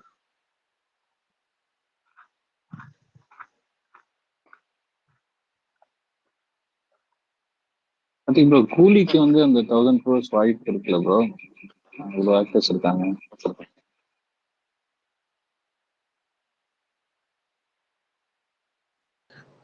அதான் 1000 கோடின்றது வந்து நீங்க நார்த் இந்தியாவில் ஒரு 200-300 கோடி பண்ணா மட்டும்தான் அது ஈஸி. அதிகபட்சம் நீங்க என்ன பண்ணாலும் தமிழ்நாட்டில் 200 கோடி தான் மேக்ஸிமம். 200 கோடி இன்னொரு 50 கோடி சேர்ந்து பண்ணலாம். அவங்க அதுக்கு வந்து ப்ரொமோஷன் அதுக்கு மேல பண்ண தான் முடியாது. வழி இல்லை ப்ரோ வேற. அதுக்கு மேல பண்ண முடியாது. இந்த 2 ஸ்டேட்லயும் 100 கோடி பண்ணலாம். கேரளால ஒரு 60 கோடி பண்ணலாம். அவ்வளவுதான் ப்ரோ. இப்ப நார்த்ல இருந்து யாராவது இருப்பாங்கல்ல ப்ரோ கூலியில கண்டிப்பா. மொத்தமா சவுத் இந்தியால ஒரு 500 கோடி பண்ணலாம். அமெரிக்கன் சவுத் அவர் இந்தியால வந்தாருன்னா மேக்ஸிமம் பண்ணும்ல ப்ரோ. ஐ மீன் வாய்ப்பு இருக்கு, பண்ணா நல்லதுதான். அது ரஜினி படமா தான் நார்த் இந்தியால ஒரு 200-300 கோடி பண்ணா மட்டும்தான் 1000 ப்ரோ. கோடி. என்ன கேஸ்ட் இருந்தாலும் கதையும் ஸ்கிரீன் பிளே இருக்கணும் ப்ரோ. கொஞ்சமாச்சு கதையும் ஸ்கிரீன் பிளே இல்லைன்னா ஒன்றும் பண்ண இல்ல ப்ரோ. முடியாது. ஜெயிலர்ல ஒரு மேஜிக் நடந்ததுல அந்த மாதிரி ஏதாச்சும் நடந்தா வாய்ப்பு இருக்கு. ஆனா அதை தாண்டி நான் கங்குவாவும் எதிர்பார்க்கிறேன். எங்க படம் அடிச்சாலும் நல்லது, ஏதாவது ஒரு படம் அடிக்கட்டும் பாப்போம். வேட்டையில கூட அமிதாப் பச்சன் தான் இருக்காரு. ஆனா அவங்க அந்த ஹிந்தியில எவ்வளவு தூரத்துக்கு பண்றாங்கன்னு தெரியல. ஹிந்தியில அமிதாப் பச்சனுக்குலாம் ஹீரோவா நடிச்ச டைம்லயே கடைசி மார்க்கெட்டு போயிட்டாங்க ப்ரோ. மொஹம்பட்டன்ல கடைசியில அப்பா கேரக்டர் அண்ணன் கேரக்டர்னு பண்ண ஆரம்பிச்சாரு. ஏதோ டைமுக்கு அப்பப்போ படம் ஓடுது ப்ரோ அவருக்கும். கடைசி நீ ஹீரோவா நடிச்சது கூட ஒன்றும் பெருசாலாம் ஓடல ப்ரோ அமிதாப் பச்சனுக்கு. பார்ட் 1 நல்லா இருந்துச்சுன்னா வந்து அது வந்து ஃபுல்லா ரீச் ஆச்சுன்னா வந்து நார்த் இந்தியால பார்ட் 2 1000 கோடி அடிக்க வாய்ப்பு இருக்கு. இல்லைன்னா வந்து கஷ்டம்தான். எந்த படமா இருந்தாலும் கஷ்டம்தான். பொன்னியின் செல்வன் பார்ட் 2 நல்லா இருந்ததுன்னா வந்து பார்ட் 1 அவ்வளோ ரீச் ஆகல நாட்டுல. அவங்களுக்கு புரியவே இல்லை படம். பாகுபலி புரிஞ்ச அளவுக்கு புரியல. அது அந்த மேஜிக் நடந்துச்சுன்னா வந்து தமிழ்நாட்டுல இருந்தவங்களுக்கே பாதி பேருக்கு புரியல. அதுதான் கங்குவா. இந்தியன் 1 இப்ப நல்லா இருந்துச்சுன்னா இந்தியன் 2 நல்லா இருந்துச்சுன்னா 3 வந்து 1000 crore சான்ஸ் இருந்திருக்கும். அதையும் வச்சு ஏமாத்திட்டாங்க. கங்குவா பாப்போம். கங்குவா இல்ல கூலி ஏதாச்சும் ஒண்ணு பண்ணும் ப்ரோ. ஏன்னா லோகேஷ் பேசாதீங்க. ப்ரோ கங்குவா அத வேற ஞாபகப்படுத்திட்டீங்க, மறக்க முடியல ப்ரோ. அந்த படம் பார்த்து இந்தியன் 1 மறந்து போச்சு ப்ரோ. அதுக்கப்புறம் இப்ப இந்தியன் 1 யாருக்கு ஞாபகம் இருக்க மாட்டேங்குது. இந்தியன்னால இந்தியன் நான் சும்மா அப்பப்ப யூடியூப்ல இந்தியன் சீன்ஸ் எல்லாம் எடுத்து பார்த்துட்டு இருப்பாங்க. இப்ப அந்த இந்தியன் 2 வந்ததுக்கு அப்புறம் அந்த சீனை பார்க்கவே தோணும். அதெல்லாம் பார்க்கும்போது இந்த ஞாபகம் தான் வரும். Exactly bro. அந்த ஏபி இன்டர்நேஷனல் இந்த ஞாபகம் தான் ஒரு அந்த மாதிரி ஆயிப்போச்சு. ஏபி இன்டர்நேஷனல் சேனல்ல போட்டுருப்பாங்க. நான் அப்பப்ப நானும் பார்ப்பேன் ப்ரோ. இந்த சீன்லாம் முன்னாடி படம் ரிலீஸ் ஆகிறதுக்கு முன்னாடி ஹைப் ஏத்த நான் பார்த்துட்டு இருந்தேன். படம் பார்த்ததுக்கு அப்புறம் பார்க்கவே தோண மாட்டேங்குது ப்ரோ. கார்த்தி ப்ரோ, நான் ஃபர்ஸ்ட் ஷோ போனோம் ப்ரோ. இத்தனைக்கு என் சிஸ்டரு ஃப்ரெண்ட்ஸ் எல்லாம் செட்டா போனோம் ப்ரோ. நான் இத்தனைக்கு ஃபர்ஸ்ட் இல்ல ப்ரோ. இந்தியன் ஃபர்ஸ்ட் பார்ட்டை ஃபர்ஸ்ட் வீட்டுல போட்டு பார்த்துட்டு ஒரு டைம், அந்த ஹைப்ல போனேன் bro. அப்படி போனேன் ப்ரோ. நான் போய் பார்த்துட்டு அங்க போய் முட்டு கொடுத்துட்டு இருந்தேன் ப்ரோ. நான் சங்கர் வீட்டுல சண்டை இந்த ஃபர்ஸ்ட் வந்திருக்குமே. ஹாஃப் கொஞ்சம் நல்லா இருக்கும் ப்ரோ. சொல்றதை கேளுங்க. கொஞ்சம் போக என்னடா இவ்வளவு மொக்கையா போகுதுன்னு சொல்ல கூட இல்ல சங்கர் எப்ப இப்படி எல்லாம் இருக்கு பண்றது எங்க கொஞ்சம் தாத்தா ஸ்லோவா வரட்டும், தான் போகும் தாத்தா வளர்ந்ததுக்கு அப்புறம் பாருங்க படத்தை அப்படின்னு சொல்லியிருப்பீங்க. நானும் அப்படிதான் சொல்லிட்டு ப்ரோ. இருந்தேன் கடைசி என்ன இவ்வளவு மொக்கையா இருக்குன்னு. இருறா தாத்தா வரட்டும்டா அப்படின்னு.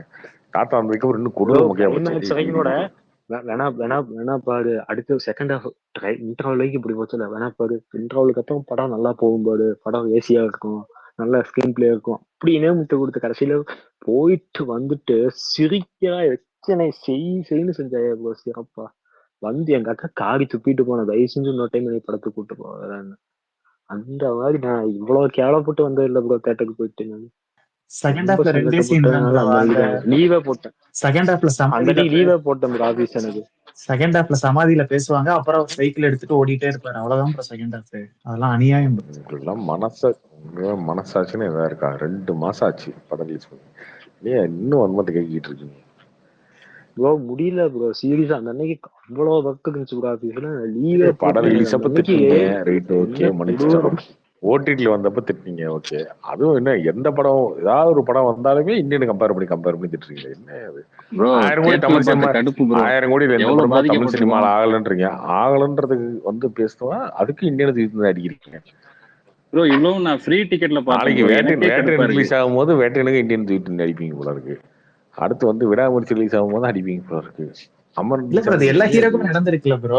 இப்ப விஜய்க்கு இந்த மாதிரி மோசமான ஒரு படம் வந்தப்ப நடந்திருக்கும், அஜித்துக்கு ஒண்ணு வந்தப்ப நடந்திருக்கும். அந்த மாதிரிதான் ஒரு வருஷமாவது பேசுவோம் இல்ல bro. இது ஓவர் ஹைப்புங்க. இந்தியன் 2 வந்து செம்ம ஹைப்பு.